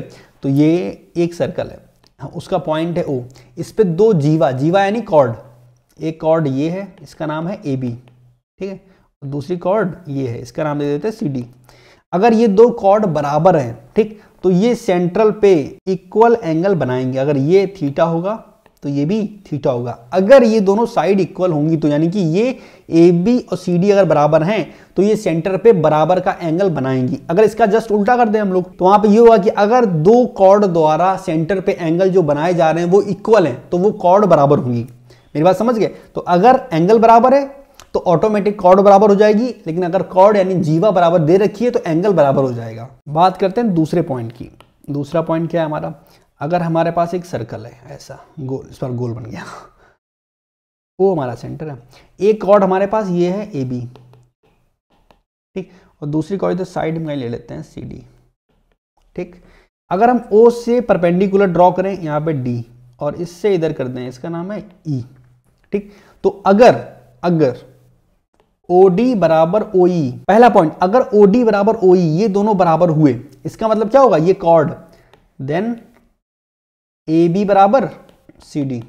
तो अगर किसी सेंटर से किसी कॉर्ड की दूरी बराबर है तो वो कॉर्ड भी बराबर होगी। इसका अगर उल्टा कर लें, एक सेंटर है, दो कॉर्ड उसमें है, दोनों बराबर हैं, इसका मतलब सेंटर से उनकी दूरी भी बराबर होगी। अगर कॉर्ड बराबर है तो एंगल बराबर होगा, एंगल बराबर है तो कॉर्ड बराबर होगी। सेम दूसरे पॉइंट में अगर हमारी कॉर्ड बराबर है तो पॉइंट से कॉर्ड की दूरी यानी कि जीवा की दूरी पॉइंट से ये हमेशा बराबर होगी। और अगर सेंटर से जीवा की दूरी यानी सेंटर से कॉर्ड की दूरी बराबर है तो कॉर्ड भी बराबर होंगी। तीसरे पॉइंट की तरफ चलते हैं। इस बार ग्रीन पेन लेंगे। ग्रीन पेन, अगर हमारे पास एक सर्कल है, वो पॉइंट है, ये हमारी कॉर्ड है ए और बी, इसने इससे परपेंडिकुलर ड्रॉ कर दिया डी, ठीक। तो अगर ओडी परपेंडिकुलर है ए बी पे तो उसका फायदा एडी हमेशा किसके बराबर होगा, डीबी के। तो ये छोटी छोटी चीजें हैं लेकिन इसमें सवाल इंपॉर्टेंट बन जाते हैं। यहां भी सेम दो चीजें बन रही हैं। अगर हमारा ओडी ये ए बी पे परपेंडिकुलर है तो ये इसे दो भाग में बाइसेक्ट कर रहा होगा, डिवाइड कर रहा होगा, तो एडी बराबर होगा बीडी के। सेम इसका उल्टा कर दो, अगर किसी सेंटर से कोई लाइन आई है कॉर्ड पे और वो उसको दो बराबर भागों में डिवाइड कर रही है यानी कि एडी बराबर ए बी दे रखा है तो ऑटोमेटिक ये जो हमारा एंगल डी होगा ये क्या हो जाएगा, 90। अगला पॉइंट, हमारे पास एक बड़ा सा अच्छा सा सर्कल है, इसका पॉइंट है ओ, हमारे पास फिर से एक कॉर्ड है ए बी, ठीक है। हमने इसे ये लाइन ड्रॉ कर दी ऐसा, ठीक। और ए बी से हम सर्कल पर भी एंगल बना रहे हैं। बहुत आसान है, आप लोगों ने पहले से पढ़ा होगा। तो अगर ये थीटा है तो ये क्या होगा, 2 थीटा। यानी कि कॉर्ड से अगर हम सेंटर पे कोई एंगल बनाएंगे और उसी कॉर्ड से हम परिधि पे यानी कि सर्कल की परिधि पे हम एंगल बनाएंगे तो वो हमेशा आधा होगा या फिर सेंटर का एंगल उसका डबल होगा। और ये कितना भी बना सकते हो, जैसे हम ए बी से अगर ये लाइन खींचते हैं तो अगर ये एंगल 2 थीटा है तो ये थीटा, अगर हम यहाँ से ऐसा कर दें तो ये भी थीटा। मेरा कहने का मतलब है कितने भी एंगल हो वो हमेशा सेंटर के हाफ होंगे। क्लियर। अच्छा, ये चीजें हम लिख नहीं रहे, आपको समझाते हुए चल रहे हैं, तो आप लिखते हुए चलना, हम सिर्फ फिगर बना के समझा ही दे रहे हैं आपको। एबीसीडी की जगह नंबरिंग कर लेते हैं, मुझे ज्यादा अच्छा, हम इसे पॉइंट दे देते हैं 5। अब आपने एक चीज तो समझ ली कि भाई ये एंगल अगर 2 थीटा है तो ऊपर वाला एंगल क्या होगा, थीटा। ये यहाँ पर टच कर रहा है, ठीक है, समझ जाना, थीटा। तो अगर हमसे मान लो ये पीछे का एंगल पूछ दिया जाए, ये वाला ये एंगल पूछ दिया जाए तो इसकी वैल्यू क्या होगी। तो अगर आपको ये थीटा दे रखा है तो ये थीटा, ये 2 थीटा हो जाएगा, ये तो क्लियर है। लेकिन अगर ये एंगल हमें निकालना हो तो हमेशा क्या होगा, ये 180 माइनस थीटा। क्लियर। अगला पॉइंट हमारा है, अगर ये सर्कल है और ये हमारा ओ सेंटर है, ठीक, ये ए, ये बी, यहाँ पे ए बी हमारा डायमीटर है और इससे सरकमफ्रेंस पे कोई ट्रायंगल बना दें, मान लो इसका नाम दे दिया हमने सी, तो ये हमेशा क्या होगा, 90 डिग्री। ये ध्यान रखना, अगर ये हमारा डायमीटर है तो डायमीटर से हम कहीं बनाएंगे, ये एंगल निकालोगे ये भी क्या होगा, 90। ऊपर की तरफ बनाए चाहे नीचे की तरफ, ये वाला एंगल की बात करें तो ये भी क्या होगा, 90। क्लियर। अगला पॉइंट 7 नंबर, हमारे पास कोई सर्कल है और एक हमने टेंजेंट खींच दी है। टेंजेंट क्या होता है, स्पर्शरेखा, लाइन कितनी सीधी गई है एकदम स्ट्राक, और ये यहाँ पे अगर टच हो रहा है, इसका नाम मान लो ये P है, ये Q है। तो अगर कोई टेंजेंट है, ठीक, और उसे हम सर्कल से जहां पे वो टच कर रही है वहां से सर्कल पर मिला दें तो ये हमेशा क्या होगा, 90 डिग्री का एंगल बनाएगी, समकोण। हमारे पास फिर से एक सर्कल है और इस सर्कल पे किसी पॉइंट बाहर है P, इसने टेंजेंट ड्रॉ कर दी, ये O है, इससे मिला दें, इसे इससे मिला दें, तो हम इससे मिला दें, अब सही है, ठीक। इसको मैं नाम दिया A, इसको नाम दिया B। तो पहला पॉइंट PA बराबर होगा PB के, यानी कि ये दोनों बराबर होंगी। इसके अलावा ये एंगल अल्फा तो ये भी अल्फा, ठीक। एंगल AOP बराबर एंगल POB, ये दोनों एंगल भी बराबर होंगे। पॉइंट नंबर 9, फिर से हम बात करेंगे टेंजेंट की। तो ये हमारे पास सर्कल है, एक पॉइंट P, बाहर दूर कहीं पॉइंट है P दिख रहा है, एंड ये हमारा से मिला देते हैं, ठीक। इसका नाम A, इसका नाम B, ठीक। इस एंगल को अगर हम 2 थीटा ले लें और हमसे पूछा जाए एंगल AOB क्या होगा, तो ये ऑलवेज 180 माइनस 2 थीटा। क्लियर। यहां पे हमने इसको 2 थीटा जानबूझ के लिया है, ठीक है, इस चीज को हमने 2 थीटा लिया है, ठीक है। तो 180 माइनस 2 थीटा, यहाँ पे जो भी एंगल हो, मान लो सपोज को सवाल बोल दे भाई 50 डिग्री है तो 180 में 50 माइनस किया, 130 आपका आंसर आ गया। हमने 2 थीटा क्यों लिया, आगे आपको समझ में आएगा। तो अगर आपको ये एंगल निकालना है AOB तो ये क्या होगा, 180 माइनस 2 थीटा। अब एक चीज समझना ध्यान से, अगर हम AB से एक लाइन इधर ड्रॉ करें और ये एंगल हमसे निकालने को बोल दे, इसे हम C नाम दे देते हैं कि बताओ भाई ACB, एंगल ACB क्या होगा। तो आपको पता है AB से सेंटर पे बना हुआ एंगल क्या है, 180 माइनस 2 थीटा। और हमसे पूछा गया एंगल सी, तो इसका हाफ कर दें, यानी क्या हो जाएगा 90 माइनस थीटा। क्लियर?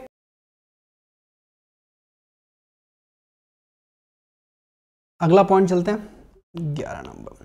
तो हमारे पास एक सर्कल है, ठीक है, और इस सर्कल सेम वही P से दो टेंजेंट आ रही हैं। ए हमारा सेंटर है, ये ए, ये बी, और ये हमने एक पैरेलल लाइन ड्रॉ कर दी एस और टी। तो यहाँ पे हमसे पूछेगा क्या, हमसे पूछेगा भाई ये एंगल बताओ, एस ओ टी से हम थीटा मान लेते हैं, ठीक। आपको पता है हमने पी को माना था 2 थीटा, और ये जो एंगल था ओ ए बी, इसे हमने माना था क्या 180 माइनस 2 थीटा, क्योंकि अगर ये 2 थीटा है तो इधर वाला 180 माइनस 2 थीटा। तो अगर हमसे पूछा जाएगा एंगल एस ओ टी, तो हमेशा ये आधा होगा किसके, angle of A O B के। तो अगर ये है 180 माइनस 2 थीटा, तो ये एंगल क्या निकलेगा 90 माइनस थीटा। तो अगर इस एंगल की बात करें तो इसे हम लिख देंगे 90 माइनस थीटा, ठीक। यहाँ पे थीटा की जगह कुछ और लिख देते हैं, अल्फा मान लो, अल्फा लिख दो, ठीक है।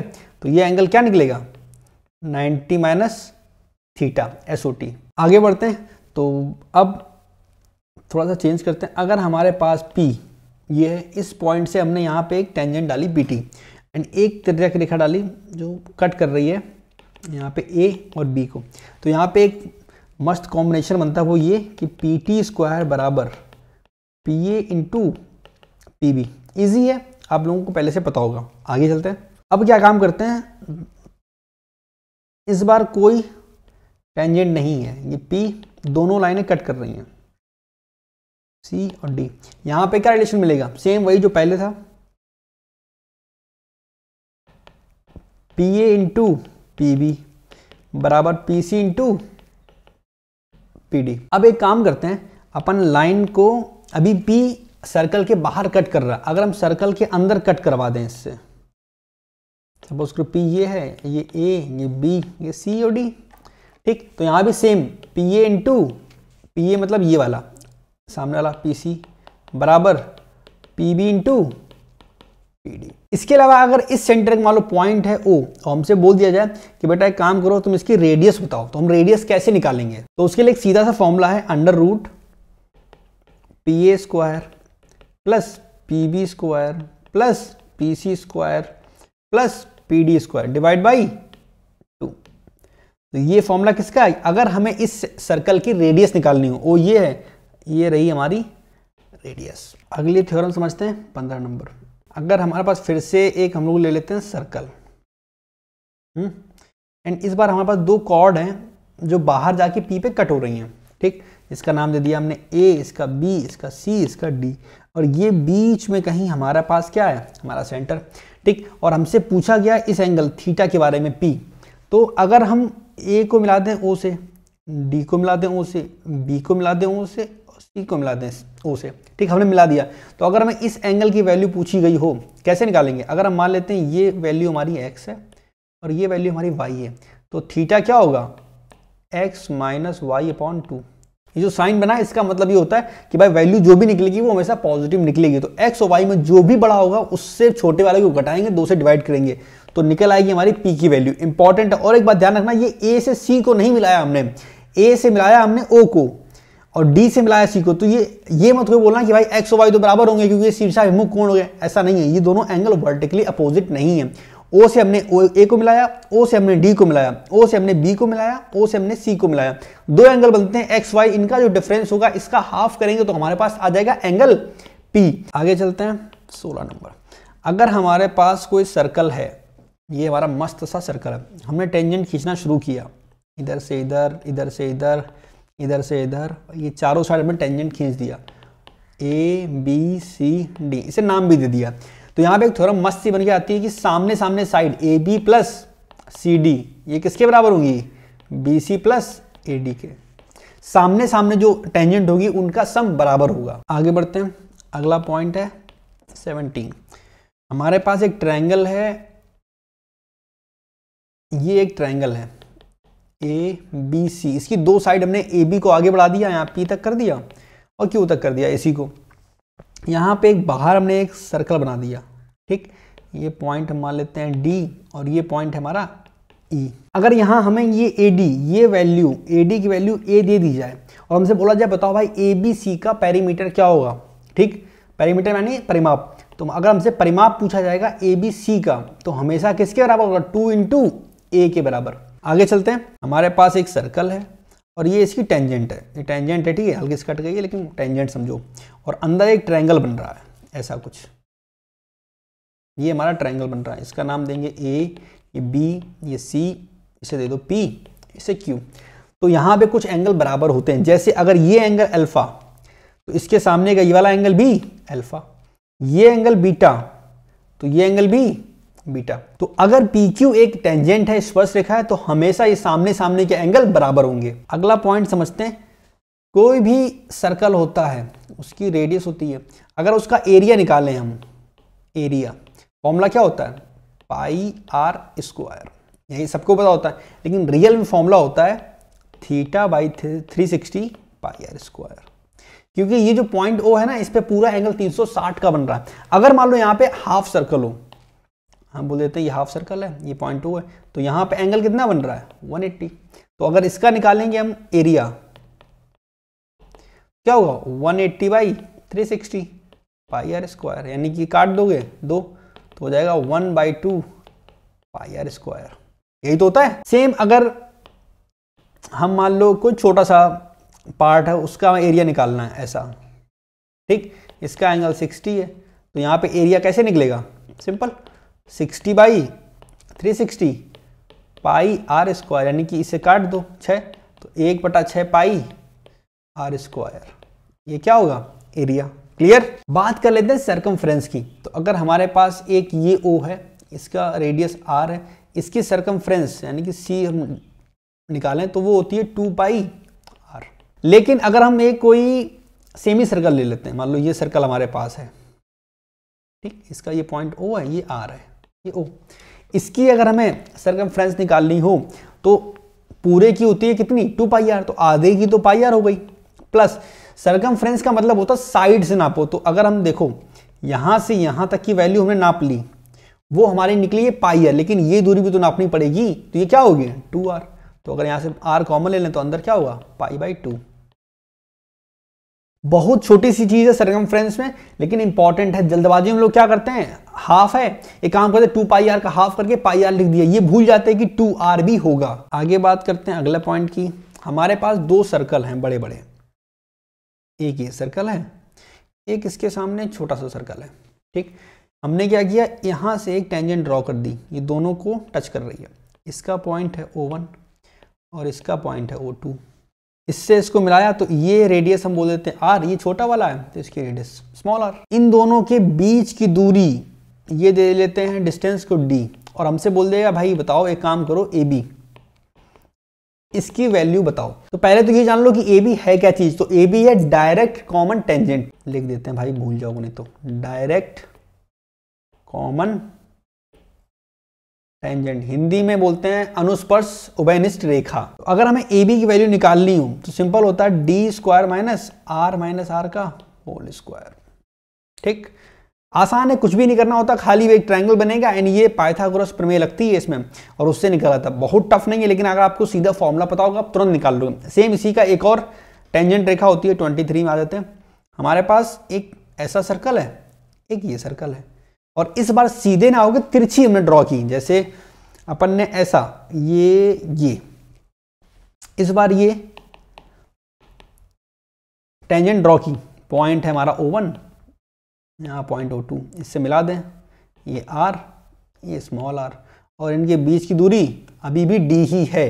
तो अगर हमसे यहाँ पे AB की वैल्यू पूछी जाए तो क्या होगा, रूट के अंदर D² minus R plus R का होल स्क्वायर, और वो थी डायरेक्ट कॉमन टेंजेंट, ये है ट्रांसवर्स, तो वो सीधी सीधी थी, ये तिरछी तिरछी है, तो इसे बोलते हैं ट्रांसवर्स कॉमन टेंजेंट। क्लियर। आगे चलते हैं भाई 24।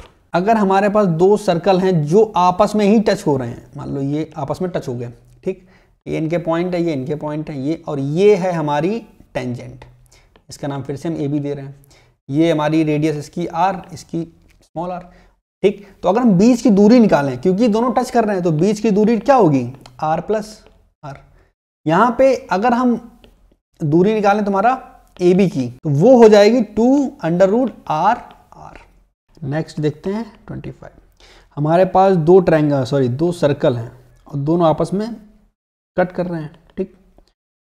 ये इसका पॉइंट है P, इसका पॉइंट है Q, इन दोनों को मिला दिया। इन दोनों की एक कॉमन कॉर्ड है, ये है A और ये है B। तो अगर दो सर्कल हैं जो एक दूसरे को कट कर रहे हैं, AB एक उनकी कॉमन कॉर्ड है, हम बीच का पॉइंट O दे लेते हैं, तो इनके जो सेंटर है, P इसका सेंटर है, Q इसका सेंटर है, तो अगर इन दोनों के सेंटर को मिलाएंगे तो उस कॉर्ड को ये बराबर कट करेंगे, तो AO बराबर BO।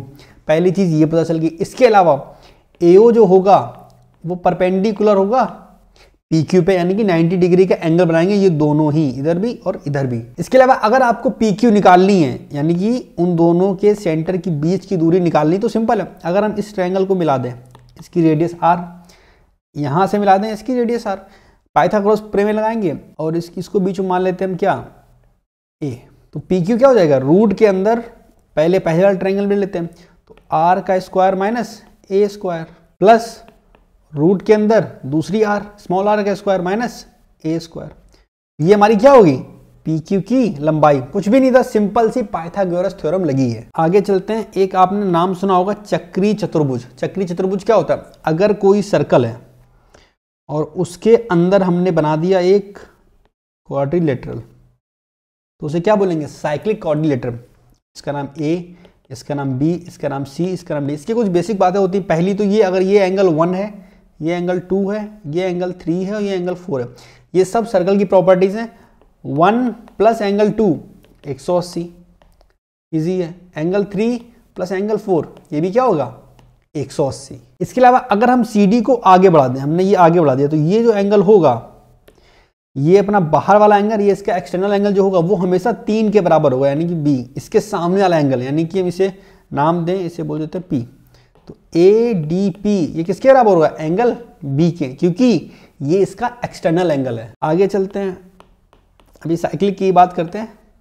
ये और अगर हम मान लो इसके डायगोनल को मिला दें आपस में, इनके सीड्स को ऐसा, यानी कि विकर्ण A B C और D, तो यहां पे एक थ्योरम बनती है AB into CD plus BC into AD। ये किसके बराबर होंगे, AC इंटू BD के। तो ये हमारी थ्योरम हो गई। क्लियर। AB हमारी ये साइड हो गई, यानी कि सामने सामने की साइड का मल्टीप्लाई करो, इधर वाला और ये वाला, कि सामने सामने की साइड का मल्टीप्लाई करके जोड़ दो, तो बराबर किसके होगा, डायगोनल जो हमारे विकर्ण हैं इनके मल्टीपल के बराबर। अगर आपको साइक्लिक कोऑर्डिनेटर दे रखा है, उसकी साइड्स दे रखी ABCD, और उसका आपको निकालना है एरिया, तो कैसे निकलेगा, सिंपल। रूट के अंदर S minus A, S minus B, S minus C और S माइनस D। ये किसका है, जहाँ पे S बराबर A plus B plus C upon 2। ये बात किसकी हो रही है, साइक्लिक, यानी कि ऐसा A B C और D, ये इसकी A B C और ये D। हाँ, S प्लस D/2 होगा, ठीक है। अगला पॉइंट आता है, अगर दो सर्कल हम लोगों को दे रखे हैं, जैसे मान लो एक बड़ा सर्कल ले लेते हैं ये, ठीक, इसका पॉइंट है O, और इसी O पॉइंट से, इसी O सेंटर से हमने एक और सर्कल ड्रॉ कर दिया। सर्कल सही नहीं है वो आप समझ लेना, ठीक। तो अगर हम एक टेंजेंट डालें इस पे ऐसी, हम इसको A, इसको C, इसको A C और B, ठीक। इस छोटे वाले की रेडियस हम मान लेते हैं R और बड़े वाले की R, और आपसे पूछी जाए इसकी वैल्यू, तो आप इजीली निकाल सकते हो। AC की वैल्यू क्या होगी, यहाँ पे अगर हम AC की वैल्यू आपसे पूछें तो आप पाइथागोरस लगाओगे, R square minus R square. ध्यान रहे, क्योंकि इसने यहाँ से ये 90 डिग्री का एंगल बनाया और ये टेंजेंट है, तो इसलिए AC क्या होगी, हमेशा 1/2 AB, ठीक। तो ये कोई थ्योरम नहीं थी, बेसिक कंसेप्ट था, इसमें पाइथागोरस प्रमेय लग रही थी, वो हमने आपको समझा दिया, वरना जरूरत नहीं थी समझाने की, इतना आप बेसिक अंडरस्टूड हो। सर्कल की आखिरी थ्योरम हम आपको समझा दें, वो ये कि अगर हमारे पास 3 सर्कल हैं जो आपस में टच हो रहे हो, पहला सर्कल, दूसरा सर्कल और तीसरा सर्कल टच हो रहे हैं, और इन तीनों को टच करती हुई एक हमने डाल दी टेंजेंट, इधर से भी डाल देते हैं भाई, ऐसा कुछ, ये यहाँ P पे मिल रही है, इसका पॉइंट हम मान लेते हैं O1, इसका पॉइंट मान लेते हैं O2 और इसका पॉइंट है O3।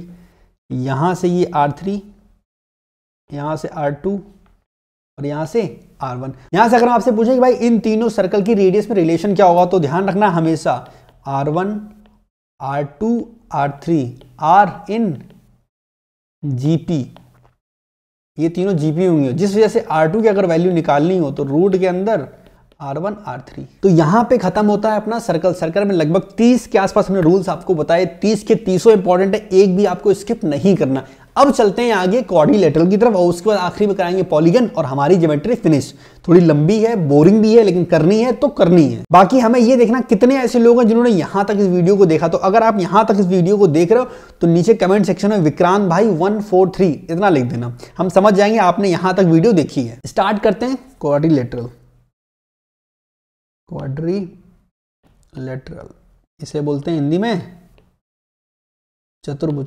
चतुर्भुज का मतलब क्या होगा, जिसकी 4 साइड हो। एक नॉर्मल चतुर्भुज, ये इसके अगर एंगल का सम बताएं तो ऑलवेज 360 होगा। पहला पॉइंट तो ये होगा कि भाई एंगल का सम क्या होता है 360। अगर हम दूसरा पॉइंट लें तो अगर मान लो कोई क्वाड्रिलेटर हमारे पास दे रखा और उसके डायगोनल को हम आपस में मिला दें, ठीक, और ये 90 पे कट करें, यानी कि ये जो पॉइंट है ये सब 90 90 90 बन रहा है, हम इसके नाम दे देते हैं A B C और D। तो इससे मिलेगा क्या हमें, सामने सामने की साइड जो है उनका स्क्वायर का सम हमेशा इक्वल होगा। इसका मतलब क्या हुआ, AB का स्क्वायर प्लस सामने क्या है CD का स्क्वायर, ये किसके बराबर होगा BC के स्क्वायर प्लस AD के स्क्वायर। क्लियर। तीसरा पॉइंट देखो इंपॉर्टेंट है कि भाई कोई क्वाड्रिलेटरल दे रखा है हमें और हमें इसका निकालना है एरिया। हम कैसे निकालेंगे, ये A, ये B, ये C, ये D। तो एक काम करो, सबसे पहले डायगोनल को मिला दो। आपने मिला दिया, ठीक। अब ध्यान से देखो क्वाड्रिलेटर बाद में है, लेकिन पहले ये एक ट्रायंगल ये हमारे पास है और दूसरा ट्रायंगल ये हमारे पास। अगर हम इन दोनों ट्रायंगल का एरिया जोड़ दें तो निकल आएगा हमारे पास क्वाड्रिलेटरल का एरिया। हम यहाँ से एक परपेंडिकुलर ड्रॉ कर दें इस लाइन पे, एक हम यहाँ से ड्रॉ कर दें, इसका नाम दे दें हम H1 और इसका नाम दे दें हम H2। तो अगर हम एरिया निकालें तो पहले ट्रायंगल का एरिया क्या होगा 1/2, हाइट क्या है इसकी H2 इंटू बेस क्या होगा AC, प्लस दूसरे वाले का 1/2 H1 into AC। AC common ले लो, क्या आएगा 1/2 AC, अंदर क्या आ जाएगा H1 प्लस H2। तो ये हमारा एक फॉर्मूला बन गया कि भाई किसी भी क्वाड्रिलेटरल का एरिया अगर निकालना है तो हमेशा कैसे निकालो, किसी भी एक डायगोनल पर दोनों साइड से हम परपेंडिकुलर ड्रॉ कर देंगे, उनका सम इंटू 1/2 इंटू वो डायगोनल आंसर। आगे चलते हैं भाई अगले पॉइंट। अगर हम इसके मिड पॉइंट, इसका मिड पॉइंट A, इसका मिड पॉइंट B, इसका मिड पॉइंट C और इसका मिड पॉइंट D, इन लोगों को मिला दें, A B C D is always समांतर चतुर्भुज, या फिर इंग्लिश में बोले तो पैरेललोग्राम। एंड एक बात, जो इसका एरिया निकलेगा वो हमेशा आधा होगा किसके, पूरे वाले की। तो इसका नाम देते हैं PQRS, ठीक। तो PQRS का एरिया क्या होगा, हमेशा 2 टाइम्स होगा किसके, ABCD के। ये भी एक इंपॉर्टेंट चीज है कि एरिया भी आधा हो जाता है। अगला पॉइंट, कोई हमारे पास नॉर्मल क्वाड्रिलेटरल है, इसका नाम A B C और D। अपन क्या करते हैं, A का एंगल बाइसेक्टर लेके चलते हैं और C का, ये यहाँ पे O पे कट कर रहा है। एंगल बाइसेक्टर मतलब ये अल्फा तो ये भी अल्फा, ये बीटा तो ये भी बीटा। और हमसे पूछ दे एंगल BOC की वैल्यू क्या होगी, तो आप क्या करोगे, BOC की वैल्यू इनके सामने के angle 1/2 angle A plus angle D इनके बराबर होगी। हमारे पास कोई क्वाड्रिलेटरल है ऐसा कुछ टेढ़ा मेढ़ा, ठीक। हम क्या करते हैं, इसके डायगोनल को मिला देते हैं। हमने मिला दिया भाई, 4 हिस्से अलग अलग हो गए। इसका एरिया हम मान लेते हैं A1, इसका एरिया हम A2, इसका एरिया A3, लास्ट वाले का एरिया A4। तो इन चारों एरियाज में रिलेशन क्या बनेगा, A1 इंटू A3 बराबर A2 इंटू A4। तो ये होगा रिलेशन अगर हम डायगोनल को मिला देते हैं तब। अब हम लोग बात करेंगे स्क्वायर की। स्क्वायर यानी कि वर्ग। बेसिक बातें जान लो सबसे पहले। ये स्क्वायर अगर है, ठीक है, ये चारों साइड इसकी क्या होती हैं, बराबर होती हैं। इसके एंगल क्या होते हैं, 90 लिख देते हैं। ऑल साइड इक्वल, एंगल सारे क्या होंगे 90 डिग्री। डायगोनल होंगे वो भी क्या होंगे, बराबर। तो डायगोनल भी क्या होंगे इक्वल। इसके अलावा ये इक्वली बाइसेक्ट करेंगे, मतलब ये इसके बराबर और ये इसके बराबर। अगर हम किसी भी स्क्वायर के मिड पॉइंट को मिलाएं ऐसा, ठीक है, तो अंदर वाला मिड पॉइंट से भी हमें अंदर वाला जो मिलेगा क्वाड्रिलेटरल वो भी एक स्क्वायर होगा, मिड पॉइंट से भी स्क्वायर मिलेगा, ठीक है। तो अगर कोई स्क्वायर है उसके चारों साइड्स के मिड पॉइंट को हम आपस में मिला दें तो ये जो अंदर वाला हिस्सा है ये भी क्या होगा, स्क्वायर होगा। अगर हम 8 पॉइंट लें, ठीक, तो उसमें क्या है कि ये स्क्वायर है, ये इसकी साइड ए है, तो इसका अगर हम एरिया निकालेंगे तो क्या होगा, ए स्क्वायर। अगर हमने ये डायगोनल डी बना दिया तो डायगोनल की वैल्यू क्या होगी, ये रूट, तो ये क्या हो गया, a√2। पेरीमीटर की अगर बात करें तो वो हमेशा क्या होगा, 4a, चारों साइड का सम क्या हो गया, पेरीमीटर। अगर हमें एरिया निकालना है डी की फॉर्म में तो वो हमेशा क्या होगा, d²/2। आगे बढ़ते हैं, 9th नंबर पॉइंट क्या है, हमारे पास एक स्क्वायर है, ठीक, ये ए पॉइंट, ये बी पॉइंट, ये सी पॉइंट, ये टी पॉइंट, और बीच में रैंडम कोई नंबर हमारे पास पी है। अगर हम पी को मिला दें ए से, तो ए इधर मिला दिया, इधर मिला दिया, ये मिला दिया और ये मिला दिया। यहाँ पे पी क्या है, रैंडम पॉइंट, ठीक। रैंडम पॉइंट पी हमारे पास, तो एक थ्योरम बनती है कि pa² प्लस सामने वाला pc² बराबर pb² प्लस pd²। तो ये भी इंपॉर्टेंट है आपके लिए। स्क्वायर में इतना ही। अगली बात करेंगे 10th नंबर हम लोग किसकी, रेक्टेंगल की। रेक्टेंगल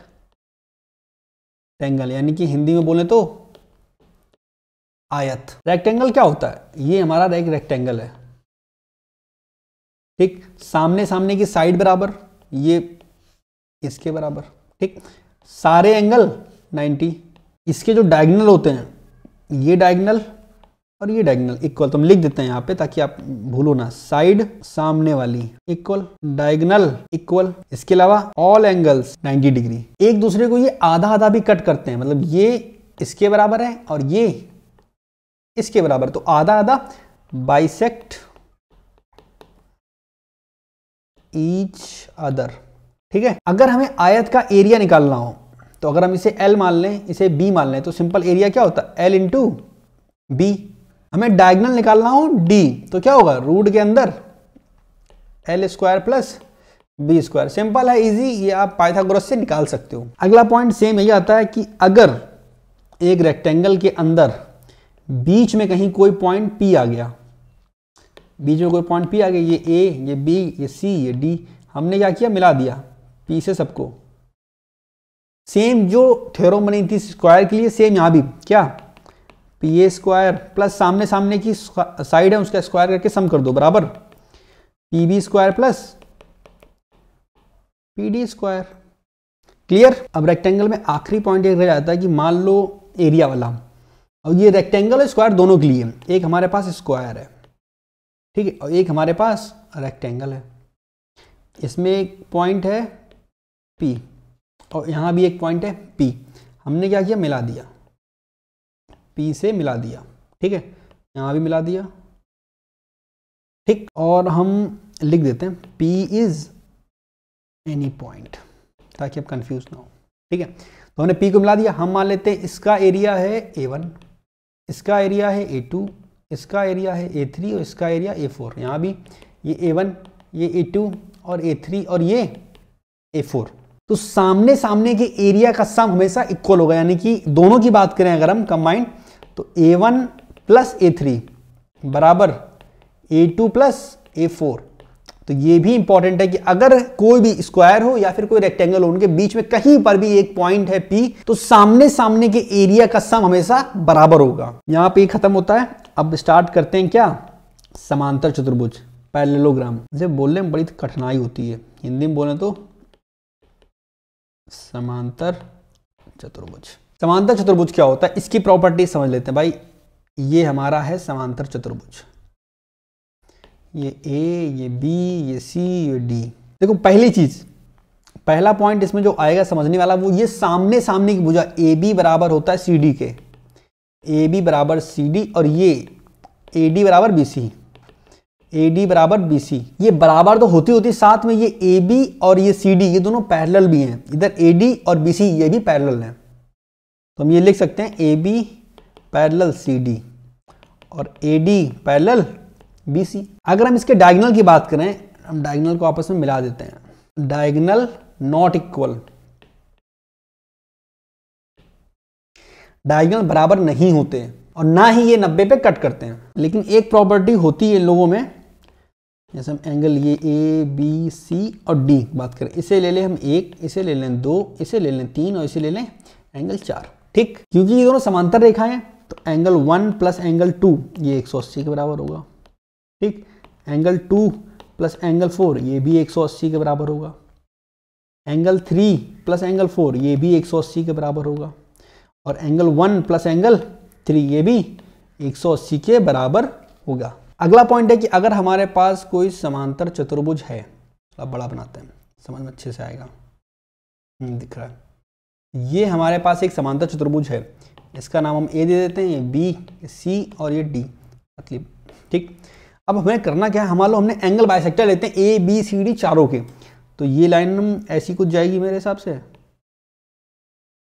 एंगल बाइसेक्टर है। ठीक, A की बात करें तो ये ऐसा कुछ आ रहा होगा। अगर हम B की बात करें तो ये ऐसा कुछ आ रहा होगा।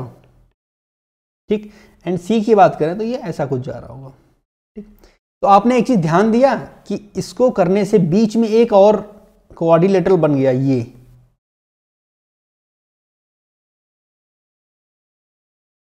ये आपको दिखाई पड़ा। तो ये जो क्वाड्रिलेटर होगा, सवाल एग्जाम में सीधा सीधा ऐसा पूछा जाएगा कि भाई हमारे पास एक समांतर चतुर्भुज ABCD दे रखा है, चारों शीर्ष ABCD से हम एंगल बाइसेक्टर निकालते हैं और वो जाके एक अंदर क्वाड्रिलेटर बना लेते हैं PQRS। तो बताओ PQRS की प्रकृति क्या होगी? PQRS क्या है? आयत है, स्क्वायर है, समांतर चतुर्भुज है, समलंब है, क्या है? तो इसका आंसर हमेशा क्या होगा? अंदर एक आयत बनाएगा। क्या बनाएगा? रेक्टेंगल। क्लियर? आगे बढ़ते हैं, अगला पॉइंट 15। अगर हमारे पास कोई समांतर चतुर्भुज है ऐसा, और हम क्या करते हैं, एक विकर्ण बना दें। सपोज करो हमने ये एक विकर्ण बना दिया, इसे नाम देंगे हम ABCD। तो ये विकर्ण क्या करता है? बराबर एरिया में डिस्ट्रीब्यूट करता है। तो ये एरिया अगर एक है तो ये भी क्या होगा? तो एरियाज इक्वल करेगा। क्लियर? एक और पॉइंट आता है कि अगर एक सर्कल के अंदर हमने बनाने की कोशिश की है समांतर चतुर्भुज, तो वो ऑलवेज क्या बनेगा? देख के पता चल रहा होगा क्या, ये रेक्टेंगल। ये रियल में क्या था? समांतर चतुर्भुज था, लेकिन क्योंकि ये सर्कल के अंदर बना है तो ये हमेशा क्या बनेगा? आयत। इसी में एक और चीज पॉइंट आ जाती है, हमारे पास कोई सर्कल है ऐसा, और इसके बाहर हमने समांतर चतुर्भुज बनाने की कोशिश की है। ठीक, ये A, ये B, ये C और ये D। हम बोलते हैं भाई एक ABCD एक समांतर चतुर्भुज है, उसे हम उसके अंदर सर्कल बनाया है, सर्कल के बाहर हमने ABCD एक समांतर चतुर्भुज बनाया, तो ये हमेशा समचतुर्भुज बनेगा। यानी कि क्या बनेगा? रोम्बस। तो अगर एक सर्कल के बाहर समांतर चतुर्भुज बनाए तो वो हमेशा कहलाएगा रोम्बस। आगे चलते हैं। अगर कोई समांतर चतुर्भुज है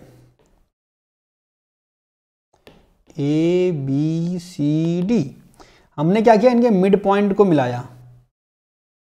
ठीक, PQRS, और आपसे पूछा कि बताओ भाई PQRS का एरिया क्या हुआ, तो आप क्या बोलोगे? 1/2 एरिया ऑफ ABCD। तो जहां भी मिड पॉइंट आ रहा है वो हर चीज को आधा आधा करता हुआ चला जा रहा है, ध्यान रखना ये बात। चलो भाई जरा बात करते हैं इसका एरिया निकालना हो तो कैसे निकालेंगे। आसान है, सेम वही नॉर्मल क्वाड्रिलेटरल की तरह हाइट ड्रॉ करनी है। अगर ABCD ये हमारा एक पैरेललोग्राम है, हमने A से हाइट ड्रॉ कर दी, ये E दे देते हैं पॉइंट, इसकी हाइट है H और ये वैल्यू है A और ये वैल्यू है B। तो एरिया क्या होगा? Simple A into H। Height बताओ तो ऐसे एरिया निकाल सकते हैं, लेकिन आपको हाइट नहीं पता। ऊपर वाले ने सवाल जब दिया तो उसने बोल दिया कि बेटा तुम्हें हाइट नहीं दे रहे, हाइट आपको नहीं पता है। तो अगर हाइट नहीं दिया होगा तो एंगल देगा। तो अगर ये एंगल थीटा, ये B और ये A, तो यहां से एरिया क्या निकलेगा? AB sine theta. क्लियर? अब ऊपर वाले ने क्या किया कि इस बार आपको उसने एंगल भी नहीं दिया, उसने कहा नहीं भाई हम सिर्फ साइड देंगे आपको और एक एक्स्ट्रा चीज देंगे डायगोनल। ये ए था, ये बी था और ये डी था। यहाँ से हम एरिया कैसे निकालेंगे, रूट के अंदर एस, एस माइनस ए, एस माइनस बी और एस माइनस डी। जहाँ पे अगर हम एस की वैल्यू आपसे पूछें तो आप क्या बोलोगे, A plus B plus D upon 2। Clear. इसके अलावा भी एरिया निकालने के और भी तरीके हैं, जैसे ये ड्रॉ किया हमने, ये ए है, ये बी है, ये सी है, ये डी है। अपन क्या करते हैं, डायगोनल भी ड्रॉ कर लेते हैं। अब हमारे पास फिर से वही कोऑर्डिनेटर वाला सीन हो गया कि भाई दो ट्रायंगल हमारे पास हैं, हम दोनों का एरिया ऐड कर दें। हम यहाँ से ये हाइट है h1 और यहाँ से ये हाइट है h2, किसके ऊपर जा रहा है, AC के ऊपर। तो अपन ऐसे भी निकाल सकते हैं कि एरिया क्या हो गया, 1/2, हम बीच को मान लेते हैं x, ठीक, half x h1 plus half x h2। अब बात करते हैं कि आखिरी थ्योरम की। थ्योरम क्या है, हमारे पास एक पैरेललोग्राम है और इसके डायगोनल है ए बी सी डी, ये बी पे कटा, ये इस पे कटा और ये बीच में पॉइंट, ठीक। कि डायगोनल का स्क्वायर का sum A C square plus B D square 2 times of उन साइड की जो बराबर नहीं है, यानी कि कौन सी, ए डी का स्क्वायर प्लस ए डी, और दूसरी कौन सी होगी, ए बी का स्क्वायर। ये भी एक थ्योरम है जो इंपॉर्टेंट है। एंड यहां पे अपना समांतर चतुर्भुज फिनिश। अब बात करेंगे समचतुर्भुज यानी कि रोम्बस। बस थोड़ी देर और बैठ लो, उसके बाद चैप्टर फिनिश। हम समझ रहे हैं आप लोग बहुत मेहनत कर रहे हो, उम्मीद है जो लोग वीडियो देख रहे हो आपका सिलेक्शन पक्का है। समझते हैं सबसे पहले रोम्बस की प्रॉपर्टीज। सबसे पहले all sides are equal, all sides are equal. इसके अलावा सामने सामने के, अगर ये थीटा तो ये भी थीटा, ये अल्फा तो ये भी अल्फा। तो दूसरा पॉइंट क्या हो गया, अपोजिट एंगल्स आर इक्वल। एक और पॉइंट, जो हमारे डायगोनल हैं ये एक दूसरे को 90 पे कट करते हैं। Diagonal cuts at 90 degree. अगला पॉइंट, क्योंकि ये समचतुर्भुज है तो जो साइड होती है चारों वो बराबर भी होती हैं एंड पैरेलल भी होती हैं। मतलब अगर हम ये देखें ए बी सी डी, तो ए बी पैरेलल किसके होगी, आमने सामने सी डी। बी सी हमारी पैरेलल किसके होगी, ए डी, तो पैरेलल भी होती हैं। एंड एक और चीज, अगर ये एंगल थीटा तो ये एंगल अल्फा, तो थीटा प्लस अल्फा बराबर 180। जैसा समांतर चतुर्भुज था सेम वैसा है, क्योंकि दो पैरेलल लाइंस के बीच के जो एंगल होते हैं उनका सम हमेशा 180 होता है। अगर हमें इसका एरिया निकालना हो, ये हमारा विकर्ण है मतलब डायगोनल, ये है D1 और ये है D2। एरिया क्या होगा, 1/2 D1 D2। ये भी नोट कर लो भाई, सवाल आते हैं। अगर इसकी साइड हमें दे रखी ए, अब एक ए है तो सारी ए होंगी, तो यहां से ये भी होता है कि D1 का स्क्वायर प्लस D2 का स्क्वायर बराबर 4 टाइम्स ऑफ ए स्क्वायर। अब अगर मान लेते हैं उसने आपको डायगोनल नहीं दिए, उसने आपको क्या किया, एक साइड दे दी, ठीक है, और एंगल दे दिया, तब आप कैसे निकालोगे। मान लो उसने बोल दिया कि ये भाई ए है और ये एंगल थीटा है, अब आप एरिया कैसे निकालोगे। तो अगर एक साइड हो और एक एंगल दे रखा हो तो एरिया क्या होगा, ए स्क्वायर साइन थीटा। ये एरिया का है, भूल मत जाना बाद में, पता लगे आप नोट्स बाद में देखो फिर भूल जाओगे ये क्या लिखा है इन्होंने। अगर आपको समचतुर्भुज की हाइट निकालनी है तो इसका भी एक डायरेक्ट फॉर्मूला होता है। ये हाइट है हमारी h, तो अगर आपको हाइट निकालनी है h तो इसका फॉर्मूला सीधा सीधा है d1 d2 अपॉन रूट के अंदर d1 square plus d2 square. समचतुर्भुज में इससे ज्यादा पढ़ने की जरूरत नहीं है आपको। अब आगे बात करते हैं हम लोग ट्रेपेजियम की, TRAPEZIUM। इसे बोलते हैं समलंब। अगर कोई ऐसी आकृति आपको दिखाई पड़ रही है, ऐसी कोई फिगर दिख रही है, ठीक, जहां पे क्या दो सामने सामने की साइड हमेशा क्या है, पैरेलल। अगर हम देखें ए बी सी और डी, ए बी पैरेलल है सी डी के, हम एंगल देते हैं इसे 1, इसे 2, इसे 3, इसे 4। एंगल 1 प्लस एंगल 4 बराबर 180। सेम उस साइड बात करें तो एंगल 2 प्लस एंगल 3 बराबर भी 180। मेन है कि दो साइड जहां पैरेलल हो रही वहां बनेगा क्या, हमारा ट्रेपेजियम। अब इसमें 2-3 चीजें, जैसे मान लो एक चीज ये आ जाती है, कि एक ट्रेपेजियम है हमारे पास, ठीक, और हमने बीच में एक पैरेलल लाइन ड्रॉ कर दी, जैसे ये ए बी है, सी डी, हम बीच में ई और एफ ये जो लाइन बना रहे हैं, ई एफ ये एक पैरेलल है किसके, देखो ए बी पैरेलल थी सी डी के, हमने एक लाइन और ड्रॉ कर दी ई एफ, ये पैरेलल है ए बी के भी और पैरेलल है सी डी के भी। तो इससे होगा क्या, अब पहले हमारे पास एक ट्रेपेजियम था, अब 2 हो गए, तो ये लाइन एक अलग, एक हमारा ट्रेपेजियम 1 बन गया, ये 2 बन गया, और पहले से एक 3 तो था ही। तो अगर किसी ट्रेपेजियम में हम लोग एक बीच में एक पैरेलल लाइन ड्रॉ करते हैं तो हमें 2 अलग अलग नए ट्रेपेजियम मिल जाते हैं। तो अब जरा इसे बिगाड़ दें और एक और नई चीज समझाते हैं, नाम हम इसे दे देते हैं इसे एफ, ठीक, इस साइड का नाम x, इसका y, ये a और ये b। तो अगर हमें EF की दूरी निकालनी है, EF बराबर क्या होगा पुराने वाले फिगर में, ठीक, तो होता है ax plus by upon x plus y, ठीक है, ये भी एक फॉर्मूला है। अगर मान लो कोई ट्रेपेजियम ऐसा दे रखा है हम लोगों को, ये a, ये b, ये c और ये d, डायगोनल को भी आपस में मिला दिया और फिर से सेम वही काम किया हमने, एक पैरेलल लाइन ड्रॉ कर दी E और F, ये यहाँ पे P और ये Q यहाँ पे कट कर रही है, इसे नाम दिया A, इसे नाम दे दिया हमने B, ठीक। तो अगर हमसे PQ की दूरी पूछी जाएगी तो ये निकलेगी 1/2 A माइनस B, क्लियर। लेकिन यहाँ पे थोड़ा सा चेंज है, जो P और Q हैं ये क्या है, मिड पॉइंट हैं, ये ध्यान रखिएगा, ये मिड पॉइंट होंगे तभी आंसर निकलेगा, mid point of diagonals,